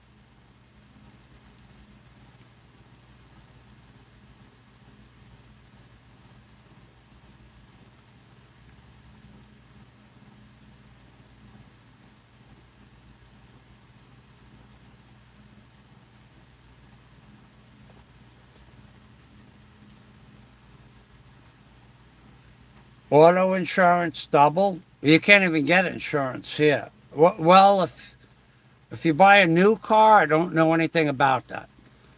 But when I wanted to buy a car, going back 6-7 years ago, you could get insurance for up to $2,000 insurance for a used. I was going to buy a junker, but I don't even know that they would. What the insurance? They said the maximum insurance would have been $2,000, but I never bought the car, so I never asked again. All right, I'm thirsty. For Scott Del Fuego. 4 gulps, 7 bubbles, 5 times.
I got a brain freeze now. I was pretty cold. Not so cold that I couldn't do it. I did it. I did it. I was cold though. That was what was jamming me up. The cold was freezing up my throat.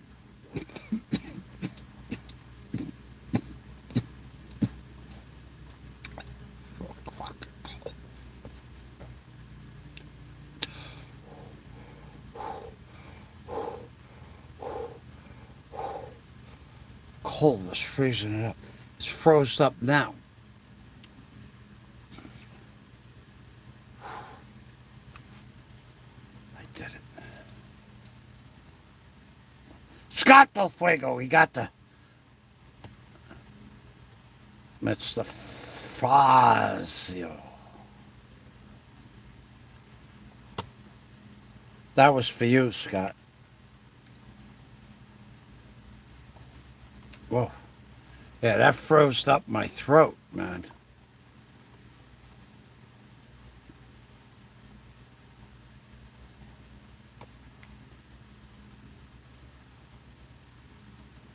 Alan Sturbus. Yeah, you know, I've heard that term, but it's not a term I grew up with or know about. I never looked at prices from. I never really looked at prices. I always looked at prices, but like I would shop when they had turkeys on sale, I'd buy 2 or 3 16, 18-pound turkeys. And when they had cabbage on sale, 38 cents a pound. But then at St. Patrick's Day, right around that time, I think that's why they have corned beef and cabbage. Cabbage would go down to like 19 cents a pound. So I would make this weird product that people would love it. But I would make turkey great. You take cabbage. I would shop for the stuff that was in season. I have not bought a frozen vegetable since 2005. Before that, not even one time ever that I can remember. Never since I've been here in the Philippines have I ever bought a frozen food. I've bought meat and frozen it. So Alan Sturbus says that shrinkflation. That makes sense. Yeah, they have a name for everything. They make it sound like, well, it's okay. It's shrinkflation. Like these. No, we won't talk about that. The people that are the Democrats and the Republicans are pushing for Ukraine to continue war with Russia because American soldiers aren't dying. It's freaking nonsense. It's their excuse. Autophagy. Yeah, I think I'm going to have a little bit of autophagy fallout this week, Scott. It's been 4 days since I went to had a bowel movement. Giraffe Landover, thank you for the comment, by the way. Thanks for stopping by.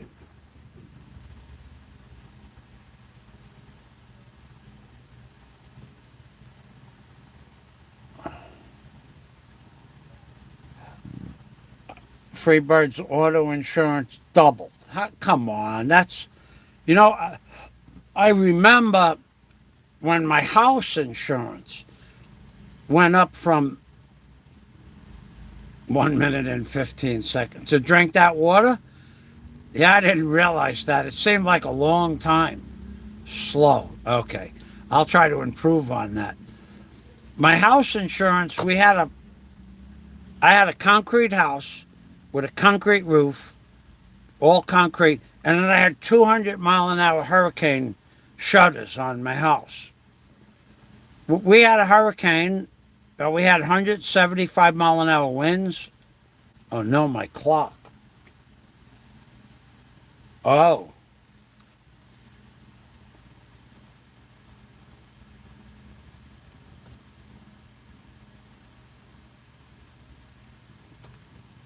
Okay. And so I had no damage. I had water damage. Water came up and I opened up the hurricane doors, rinsed everything off with the garden hose. We still had water. The refrigerator was on the bed, upside down to the ceiling, the compressor was. The water heater got water in it. I let that dry out before I turned it back on, and I had some tree damage. I had 58 trees on the property, 58 palm trees and shrubs. I cleaned that up, and I went to work with the backhoe. The next time my insurance on that day in 2001 or 2, whenever we had that hurricane, my insurance, flood insurance, was $700.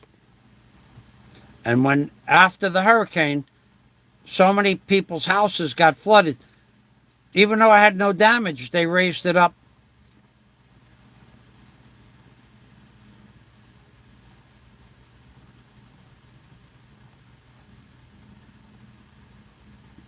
$1,700. It was $1,000 increase in 1 year. 700 to 17 for the flood insurance. The wind went up. Forgot what it was, but what I was paying total, $1,700. I ended up paying $3,500 for, double. And I had no damage, and I never made a claim, ever. And I knew I had a concrete house with a concrete roof.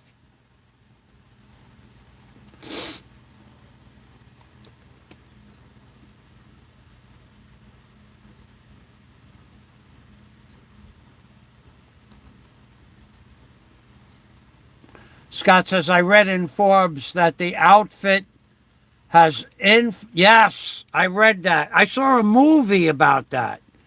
Scott, they actually made a movie. I read in Forbes that the outfit has infiltrated the olive oil business, and 80% of Italian olive oil is diluted. And I saw a movie, a documentary. There's an actual documentary on YouTube about that. Something, the other 20%, if I remember correctly, was the seeds, pressed olive oil. They call it 20% pressed. And I think they get that olive oil out of the seeds. Something. I remember that. The mafia.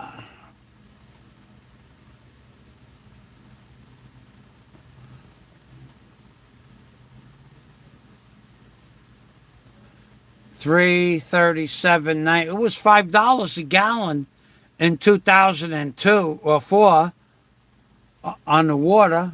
They raised it up from $2.79 a gallon to $5 a gallon. It's cheap now, actually. My clock. I'm not understanding, Freebird. My clock, 1 hour, 1 minute and 15 seconds. I'm not understanding. I'm missing something. You let me know when you're ready. He's keeping it a secret. And talking about secrets,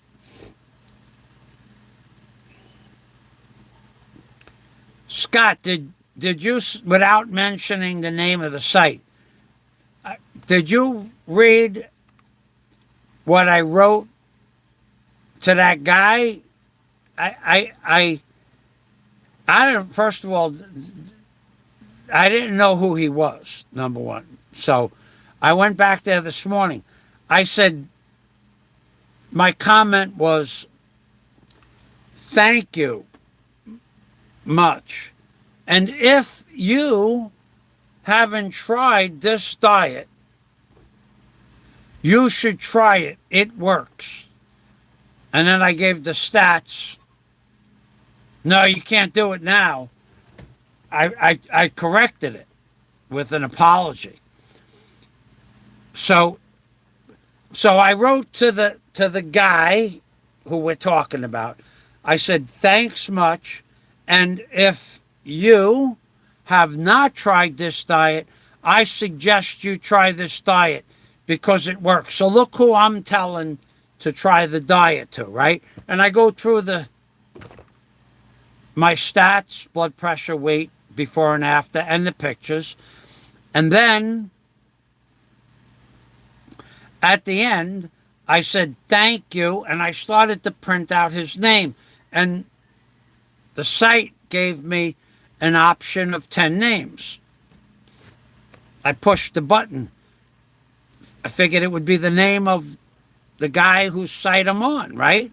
But it wasn't. It was another guy. Gary Coleman, the actor. I thanked Gary Coleman, the actor. So then when I went back and read it this morning and then saw who the guy was, I was like, maybe I should say I'm sorry. Yeah. All right, you guys, give me a moment, please. Here.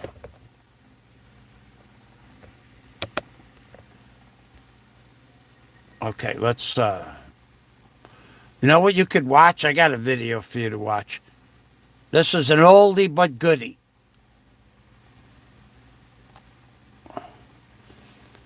This one here, you're going to like this video. This is what a hamburger should look like.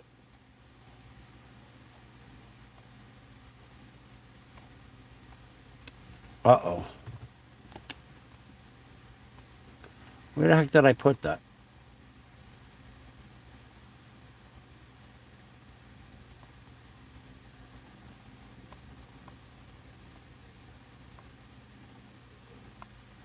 Okay, gonna have to go another page here.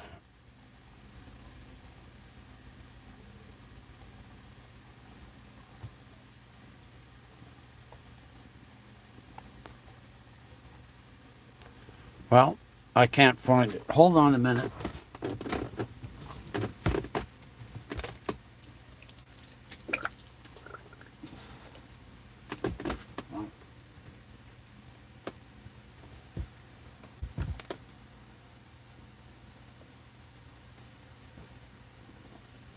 I can't find that. I can't find that. I can't find that picture. I had just watch my my vegetable food review. I'll give you that one. This is a beautiful video of the fresh vegetables and fresh fish that we have here in the Philippines.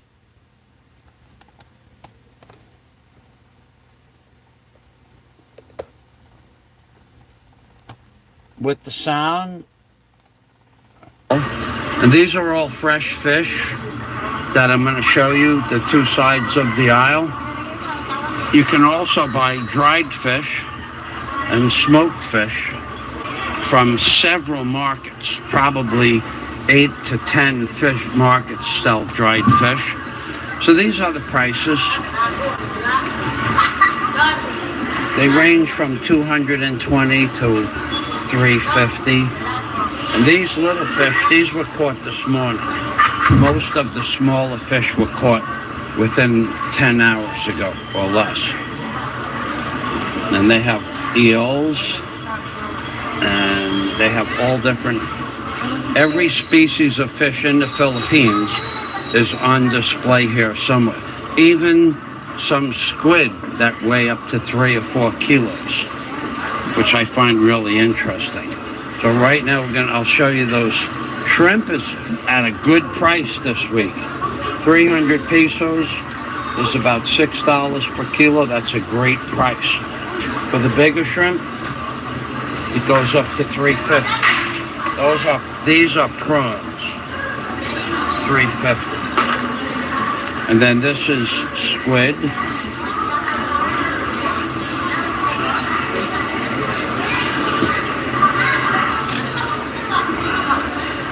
And then this is all fresh fish. I don't know what kind of fish this is, but they have large fish here. It looks like a catfish.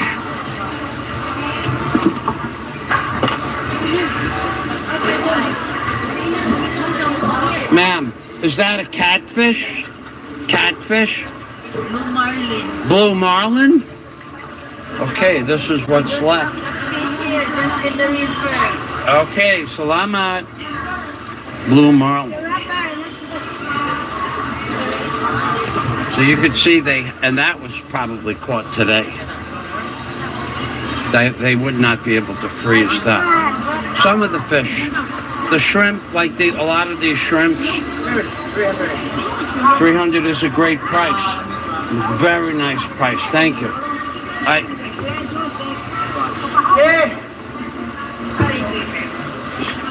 Okay, so now this is the fish market, and it goes on for 2 more rows this way, and then there's a pork market over here. That's pretty much any kind of fish that is caught in the Philippines is available in this fish market. Okay, I came here to get some calamansi.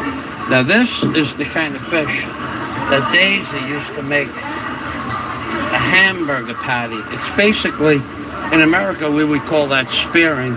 We would call it bait fish. But fried up with some garlic and salt and pepper, with a little bit of seasoning and flour, that makes an excellent hamburger. An excellent hamburger. They also have crustaceans. These are snails. Those are steamers, baby steamers, and then clams, and different types of mollusks. This is a bigger steamer. We used to get these by the 1,000 pounds. 3 or 4 people, we'd go out with a rake and catch them right in my backyard, but no more. These are blue claw crabs. These are a little bit small. You'd not be allowed to keep these in America, but they are here. And this is a different kind of squid for $4.20 a kilo.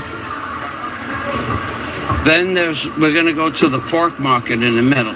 There's eggs. Now the large eggs went up to $8.50 from $7 a while ago. The small eggs are still 7 pesos. May hapon. And now this is the meat market. There's a delineation mark. Over there's fruits and vegetables, fresh bananas, fresh papaya, fresh coconut, fresh grapes, whatever's fresh. There's even oranges today. And this is the pork market. Now I don't know what the pork is per pound. Let's go take a look. $3.20 a pound is a great price, actually. It's like $3.70 a pound in the supermarket. And there's many pork stores. Oranges went up quite a bit. They went from like 7 pesos to 35 pesos for an orange. I don't know what these are. There's no price. And they have kiwis, potatoes. We're going to go to see what the potatoes are. Strawberries. Mayan hapon. Is that dragon fruit? Mango? Mangostan? Salamat.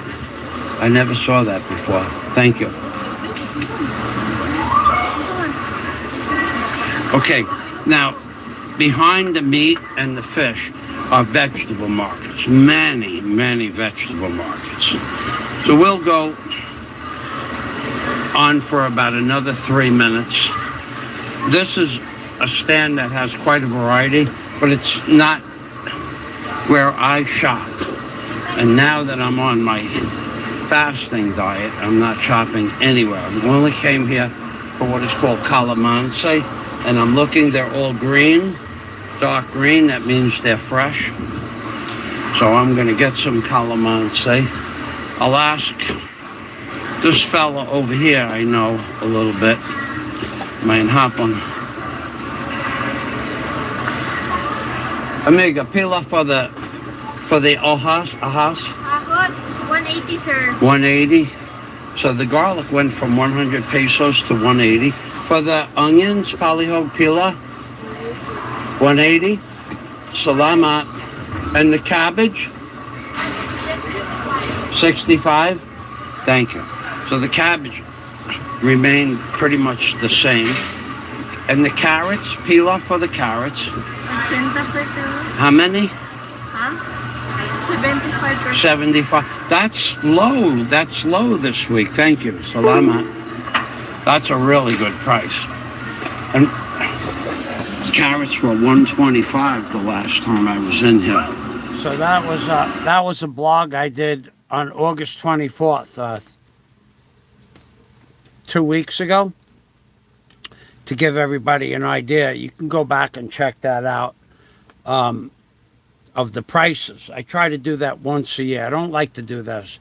What I should have did that day, and I know I didn't do it, and I wanted to do it, I should have walked in that market from the outside and showed you what they have outside in the front. They have wicker bamboo woven baskets,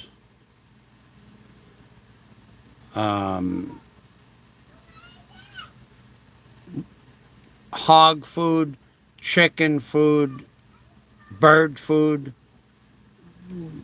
whatever kind of farm animal foods there is, which I don't know, goat food, stuff like that, pig food.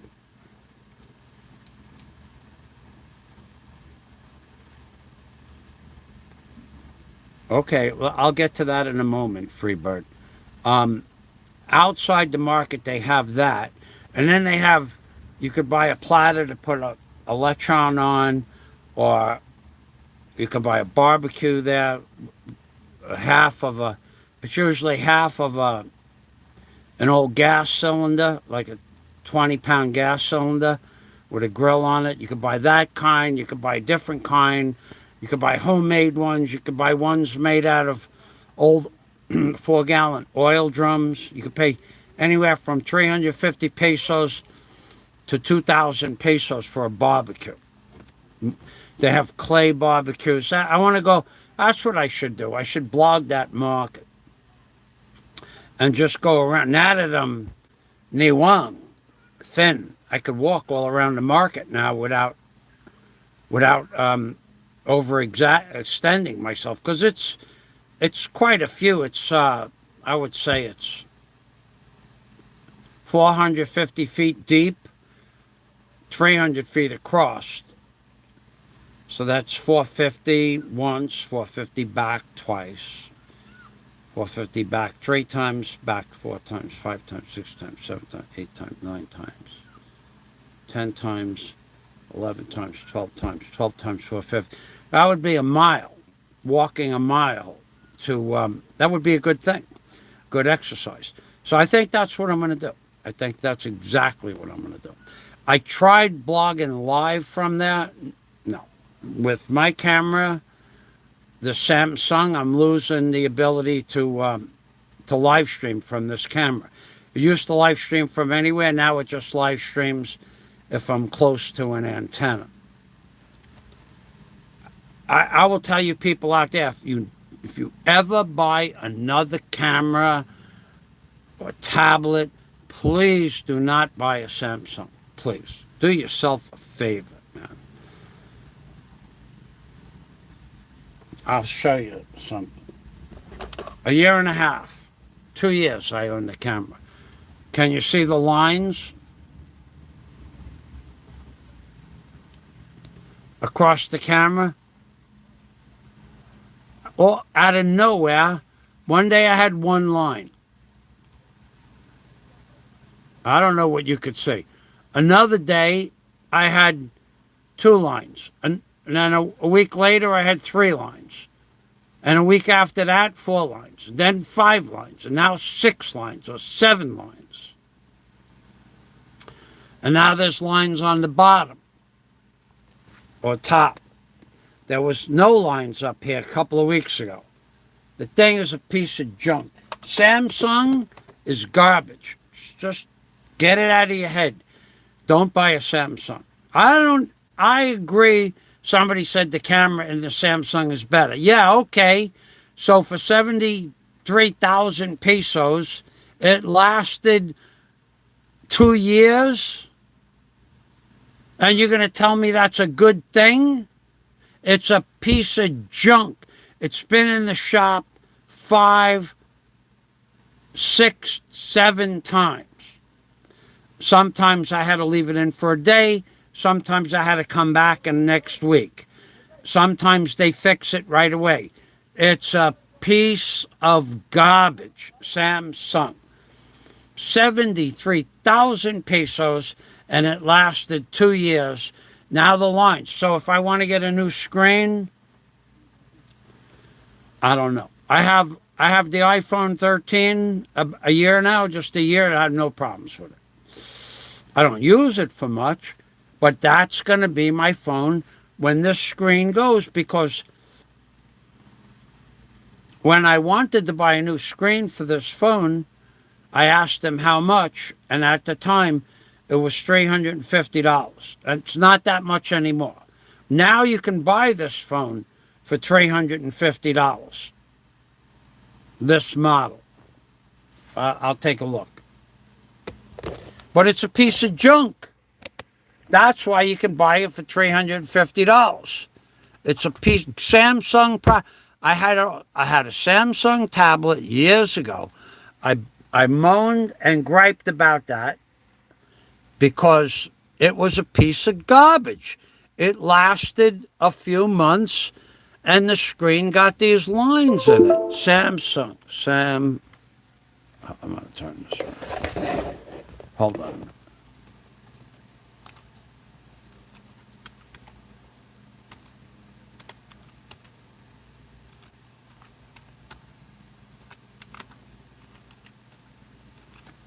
Okay, let's go here. I paid 73,000 pesos. There's a piece of garbage. How could it last 2 years? There's so many things wrong with it. The camera still works great. The recording sound is very good. The speakers in this phone, I can't hear them. I have to put it through my computer. But it's so low anyway. It's just compared to the iPhone, you can't hear the speaker. And it's not waterproof like they say, so they lied about that as well. It gets wet, you better bring it to the shop or know how to fix it.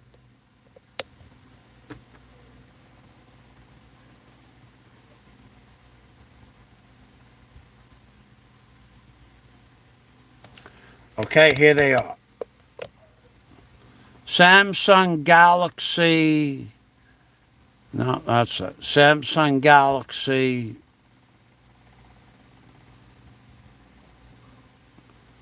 21.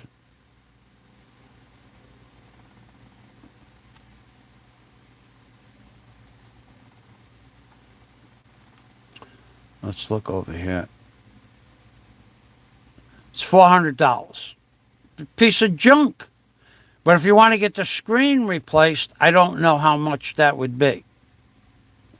It's $400. This phone now, today, is $400. Samsung's Galaxy 21 Plus 5G.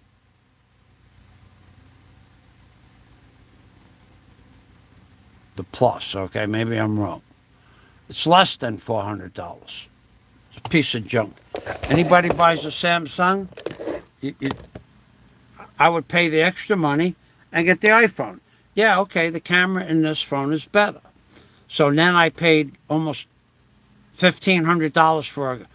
Yes, I've used the phone. I made 1,000 videos with it. Yes, all of that. The back fell off.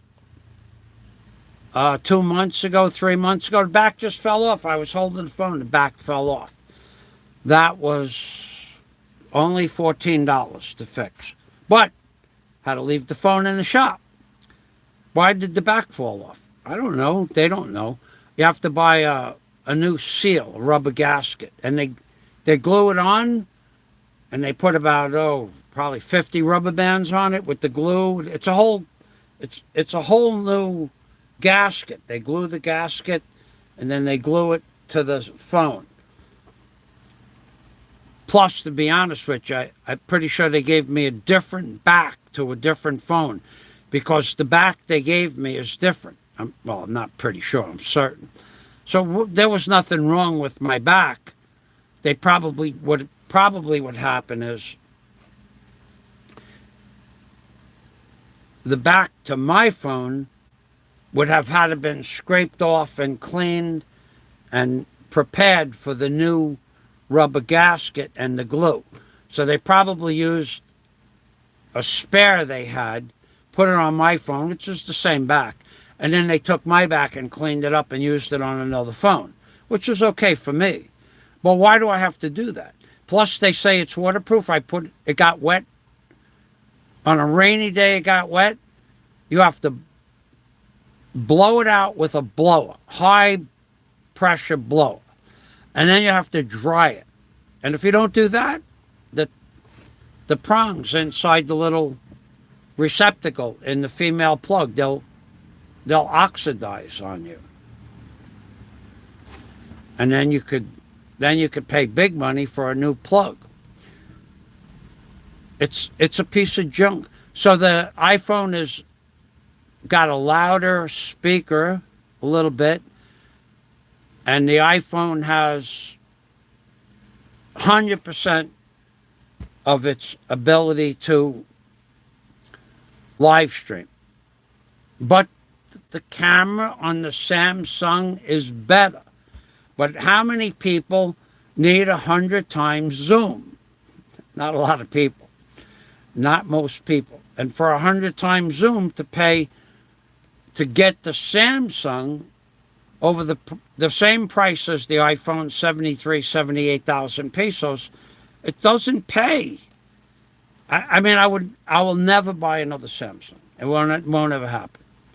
Unless somebody buys one for me, and then I will ask them to take it back and buy an iPhone, because I don't want another one. I don't want to go back to the store 7 or 8 times in 2 years. I don't want to have to wait. They have great customer service. Great. I go in there, I tell, hey, Christian, is Christian in? Or Jeffrey? Yes, sir. They come out, they ask me what the problem is. They take the phone in the back. Usually 10, 15 minutes. They update it, upgrade it. There's not much they can do to it. But like once my phone was not updating. It wouldn't update. You say press update, try again. And how many times restart the phone? They have to do a factory reset. But they do it without losing my information. It's a piece of junk. I'm going to go back to the blog for a couple of minutes, and then I'm going to end the stream. I will find you that hamburger video, though. And I'll do that tomorrow.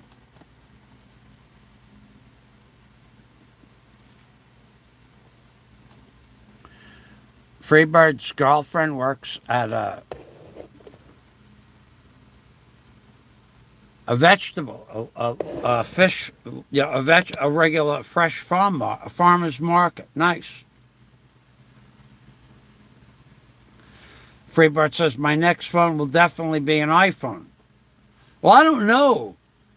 All I know is that I have one for 2 years and it's a piece of junk, and it doesn't work with drones. And the other one I had to buy to work with my drone.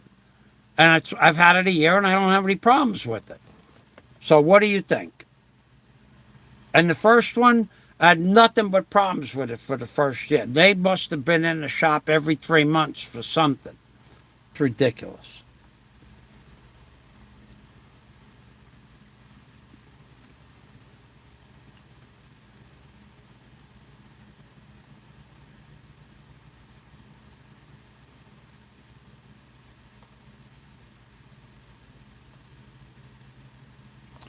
Okay, I missed some comments. Lisa Gordon is here.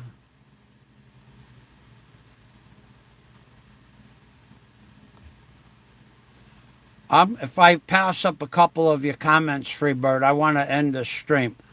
I'm getting, I want to go do something. Lisa Gordon, I get mine at TJ Maxx, and the brand is Starbucks and Publix. It's in Bogo, Philippines. Thank you. Hey, talk for old. You can check out the potency of olive oil. Okay, they're talking about olive oil. Lisa Gordon gets her olive oil at TJ Maxx. The brand is Starbucks. Publix is an American supermarket. You're not in the Philippines. It's Bogo. Well, maybe I don't. Oh, hold on a minute. It's starting to rain. I got my day bag outside hanging on. I cleaned that. It's drying.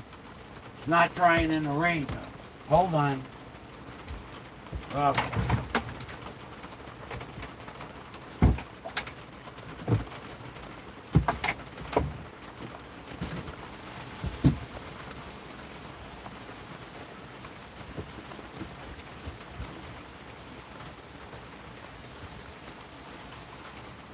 Dry now.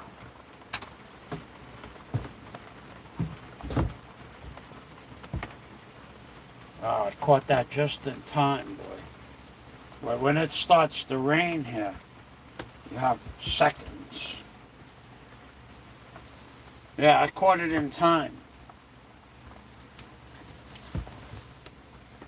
I actually heard the rain about 30 seconds before I went outside. Talk for all. Hey, buddy, how are you? I got your message. I didn't get a chance to call you back. Well, I haven't spoken with you in 3 years, so let's see what he has to say. You can check the potency of the olive oil by shining a UV. Oh yeah, I have a UV black light. Oh, this guy's a real scientist. This talk for all. He's not telling you something blah blah blah that he read off the internet. He's a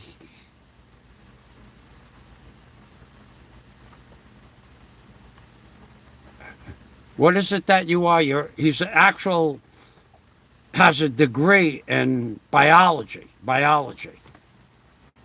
He's a biologist. Okay, so Talk for All says you can check the potency of olive oil by shining ultra black light on it. The more it fluoresces, the higher the amount of particular chemical found in the virgin olive oil. Particular chemical. I guess to you that made sense. So I don't have a black light. So what are we going to do? How do we do this?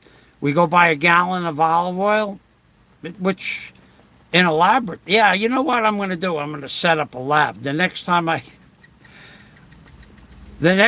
go buy virgin olive oil, which will probably be never, I feel fine without the virgin olive. I have no problem at all making a bowel movement. None.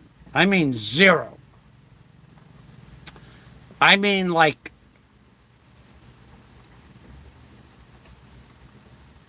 when I got out of the hospital in May, oh God, they gave us some stuff called something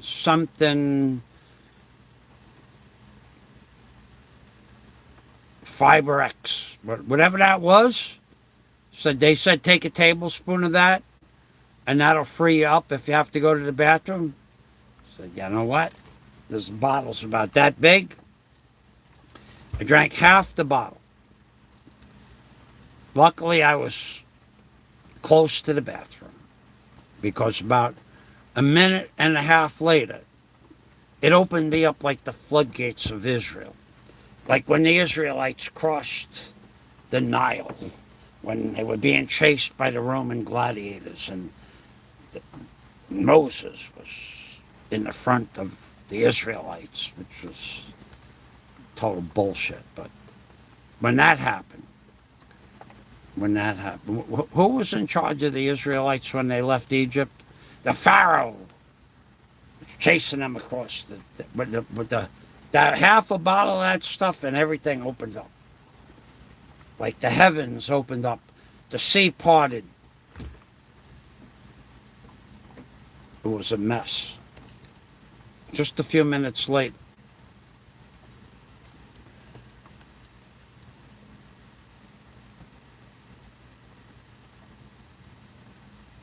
Someone said that my face looks like a milkfish. Yeah, I definitely have a lot of skin on my face.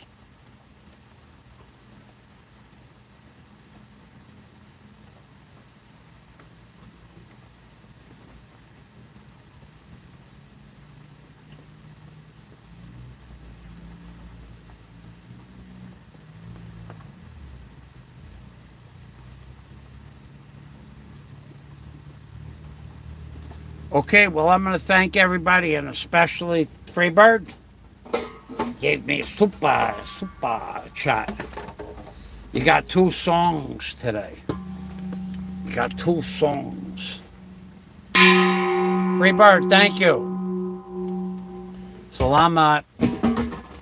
You know what? I was just about ready to go take a walk, too. And that's not going to happen. It's raining pretty hard.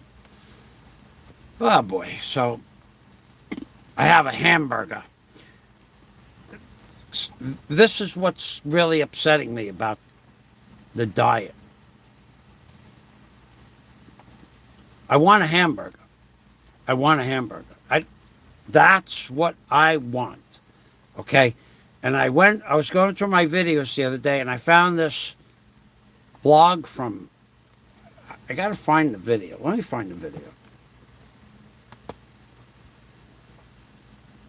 You're welcome, Freebird. Thank you for stopping by. Let me find this video. I'm going to find it now.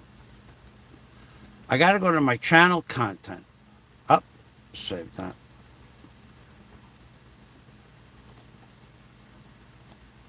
I saw it yesterday. It's a video I loaded from one of my drives from a long time ago. I'm going to show you what a hamburger is supposed to look like. Okay, it's in videos. I know how I could show it to you. I know a quick way to do it.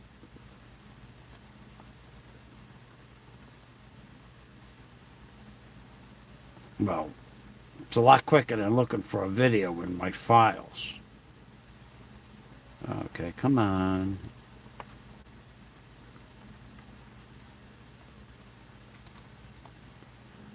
I'm almost there. I am 85% there. It's at the bottom. 3 up. It was 3 up from the bottom. 4.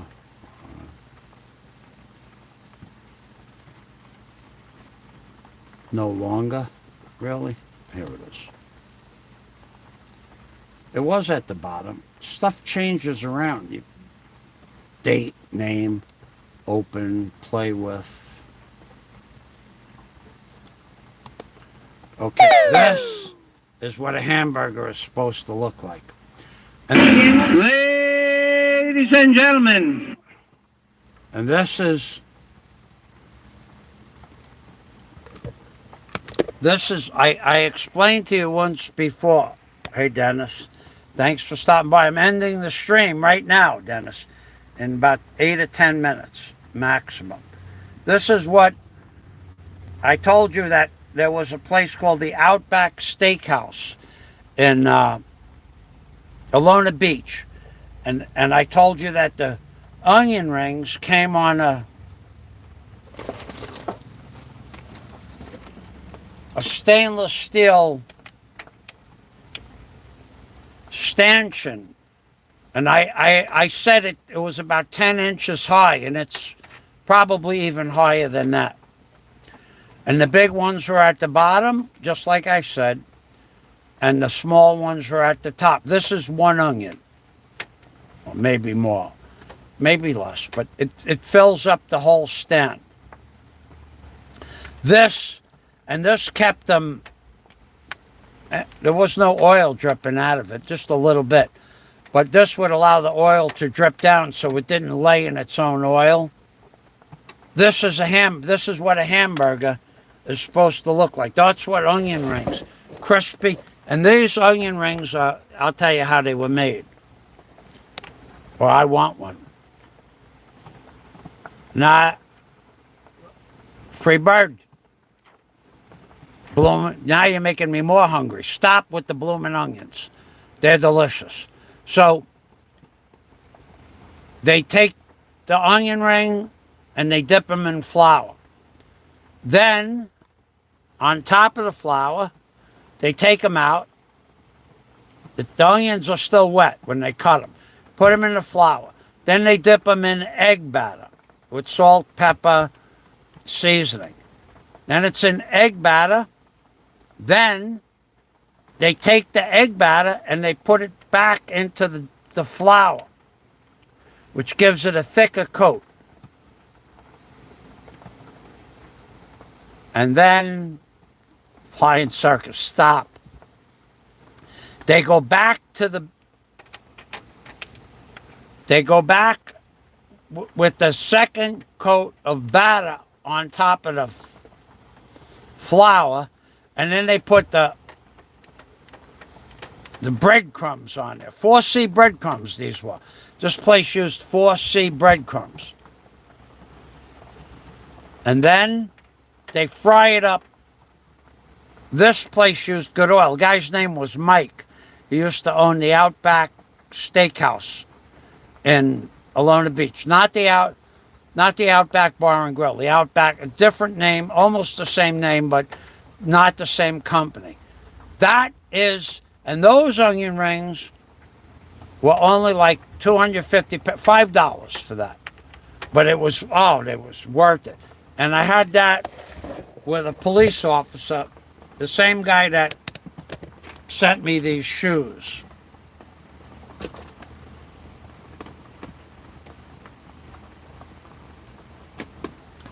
The same guy that sent me the water shoes.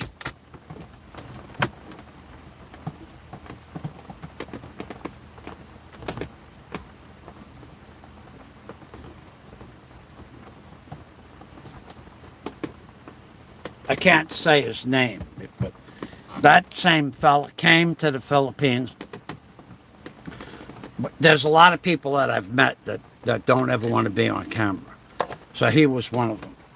And that was because of his position in life. So he sent me these Keen shoes, water shoes, Keen water shoes. Sent those a couple of, I have only worn them 3 or 4 times, but they are really cool. They're like a clog.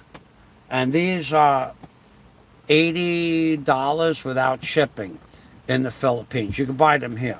If you want to buy a good quality pair of water shoes, Keen, K-E-E-N, Keen. So that fella and I, and Daisy and his wife,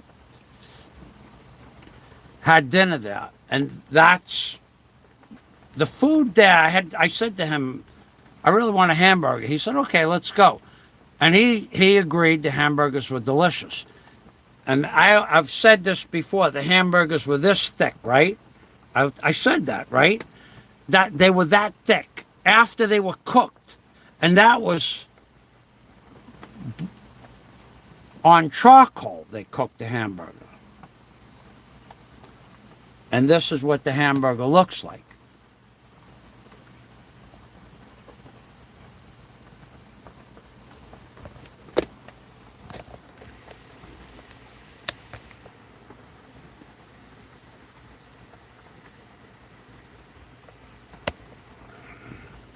That was the hamburger with the French fries. French fries well done, hamburger rare, lettuce, tomato, actual Heinz ketchup, and a sesame seed bun that was quite good. Now, I go back there a few months later, And the hamburger was an eighth. It was the, see the thickness of that hamburger there? It was actually 2 burgers, but see that?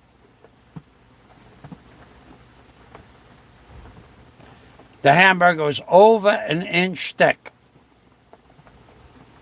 But that is 2 burgers.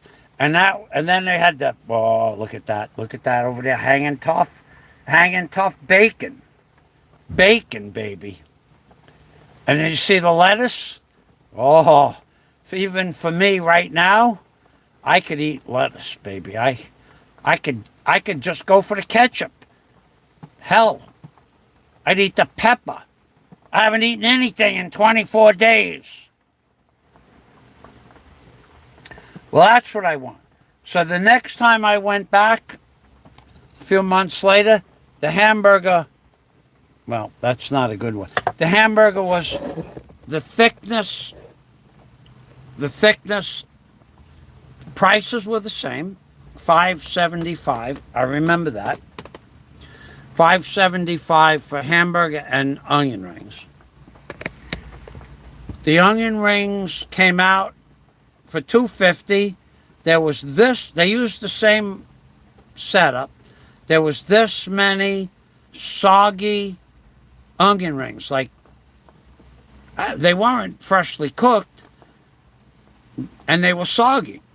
And the hamburger was this thick, an eighth of an inch thick. And I said, I wanted a rare hamburger and an onion ring. Yes, sir, that's rare. I'm going, it's brown. One patty, not 2. I says, I don't want that dinner. And the manager, he refunded my money. I just looked at it. I didn't even eat any of it. And he refunded. And Daisy had chicken cordon bleu, I think, or something, whatever. What did she have? Here it is, right here. Some sort of a chicken casserole. Chicken fajita, maybe? I don't know. She said it tasted bad. She said it didn't taste fresh. Like it was going bad that day and they cooked it. I don't know. I didn't taste it. I waited for her to finish and we left. There was no argument, but that's not a hamburger and that's not onion rings. And I said, is Mike here? And they said, oh, Mike doesn't own this store anymore. I said, well, why don't you put up a sign under new management or something? No, we don't do that, so. Okay. And I never went. Now, the management, that store lasted, that owner was there a month or 2 months. They changed it again. I went back for French fries and buffalo chicken wings. The chicken wings, they were way overcooked, and the French fries were not well done. We ate them. I met that black guy there that time. It was a black guy that knew me from the internet, and him and I and his girlfriend and Daisy had dinner because we were going out about once a week at the time. But I never went back there again. Now I go to this Korean place across the street, same day, and I want a hamburger. They had the cheeseburger deluxe. It was like identical to the Outback. And I sat down, after Daisy was finished with her meal, I sat down, I says,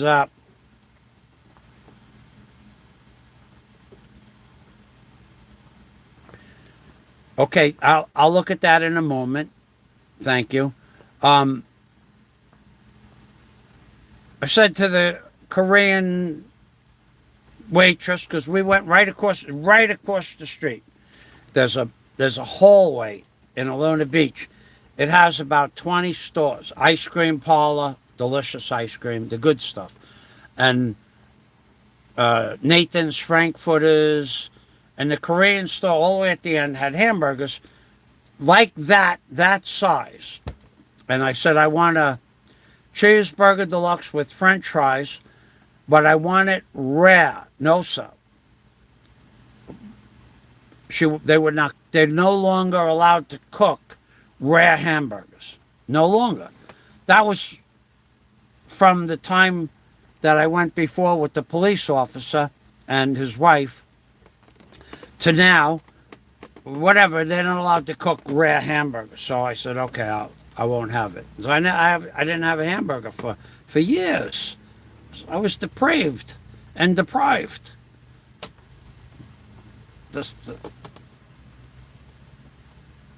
Okay, let's get rid of that. Look at that stack of onion rings. Look at that. Come on, tell me that. Doesn't that make you hungry? Come on. Right now, don't you want an onion ring? Look at the thickness of that onion ring. At the top there, that's 5/8 of an inch. Well, just shy of 5/8 of an inch, 3/4 of an inch. 1 inch, inch and a quarter, 2 inches, those onion rings are. And that's just an onion ring with the batter. And those were crisp. They're crunchy. They were crunchy. That's what I want right now. Onion rings, crispy onion rings, crispy fries, and I want a rare hamburger. Now, I knew I had that video in one of my drives. I went and found it so I could use it for a thumbnail in my next video. Well, maybe on day 30. I'll put day 30, fasting only, water fasting only, day 30. And I'll monkey everybody up with that hamburger. Here, this would make a nice thumbnail. Okay, so let's close that window out. Close that window out.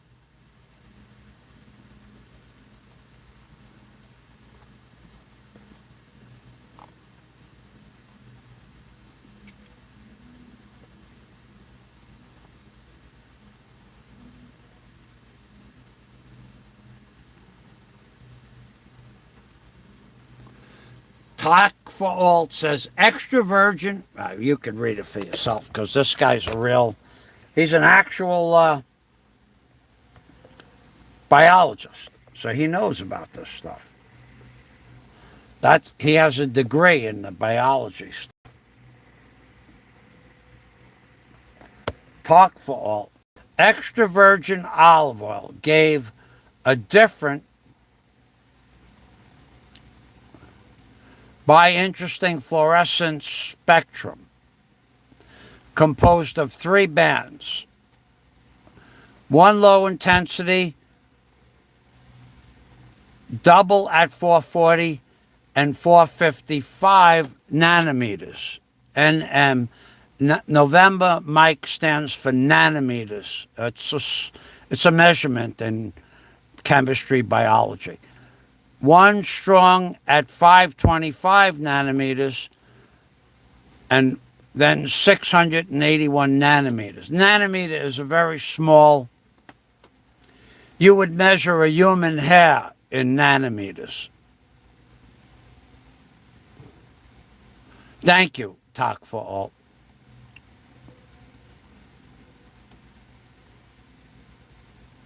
Scott says they do that with women as well. Okay.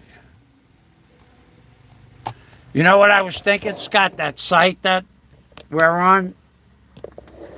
Imagine if one of the women sees the transition and they say, let's get together. You babe, let's see the end result. And I give them my address here in the Philippines. We'll see how much they want the fires. Never know.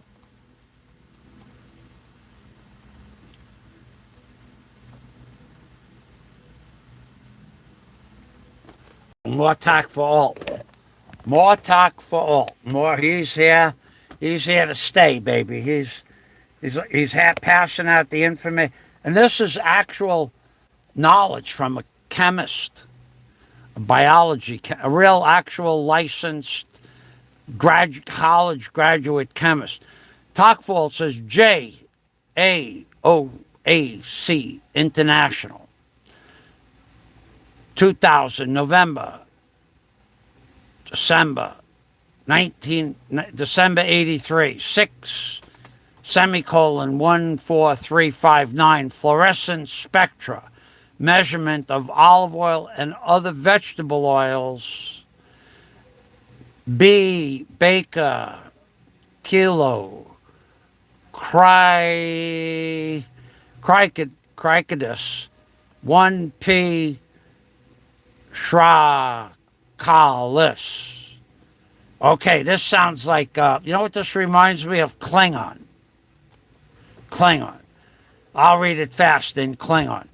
Talkful. Ja qua in talk now 283 Flangsaurus spectra of olive oil and vegetable oil. Krasinacas sacrasilas. Hawk pow.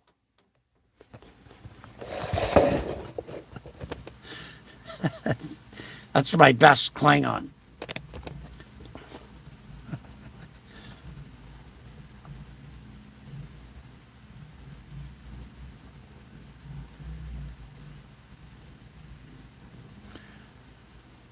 I suggest lucid dreaming, says Scott. I'm not eating anything, buddy. You don't tempt me. But you know what? I don't need to be tempted. Everywhere I go, there's food every frickin' way. You don't realize.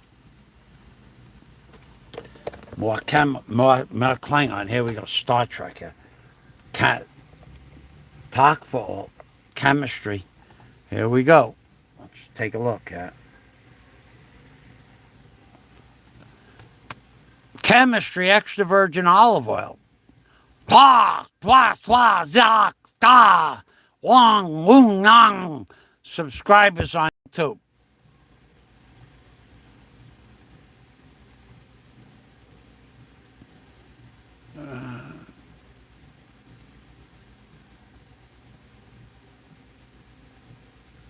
Well, thank you for that. Also has the antioxidant olecithanol, which will tickle the back of your throat. No tickle, no virgin olive oil. Okay, Dennis, thanks for stopping by. Yep. Hey, everybody, thanks for stopping by. I'm done here. I'm actually done. Tomorrow will be day 25. Day 25. And you all know that the only thing that would break my fast is if Nico and Mick Fisher and YADZ Amodia come to Bahal, because Mick Fisher wants to visit Bahal, and we went out on. If I went on the boat, I wouldn't break my fast. But if we go out on it, you guys ever come to Bahal? The only tourist trap that I would tell you that's weight in gold is the river cruise. Just look up Bahal River Cruise. That is Lobach River Cruise. 825 pesos. It's $16. All you could eat for 2 hours. Buffet, barbecued buffet. Fresh corn, fresh chicken, fresh roasted chicken, fresh roasted pork, fresh kebab. And it's and there's probably about 8 shows. There's shows on the boat, 2 different ones, singer, band. Then you go along the river, and then there's like 40 people on another riverboat singing songs and dancing, folk music. Philippines folk music with the bamboo, where they clack the bamboo like that together. It's a great tour. That I would like to go on with them. And if we went on that tour, I would eat food, even if it was not at the 100. I just have to go back on the fast. But for that, I would, if I had a guest that came that wanted to do that, but it's got to be in October. It can't be like next week. And that would give me, say, another 25 plus 20. That would give me another 50, 45 or 50 days, which would make my fast 75 days. I might be 80 pounds at or 90 pounds at 75 days lower. Maybe. Something to look forward to. Gotta go. You can talk all you want.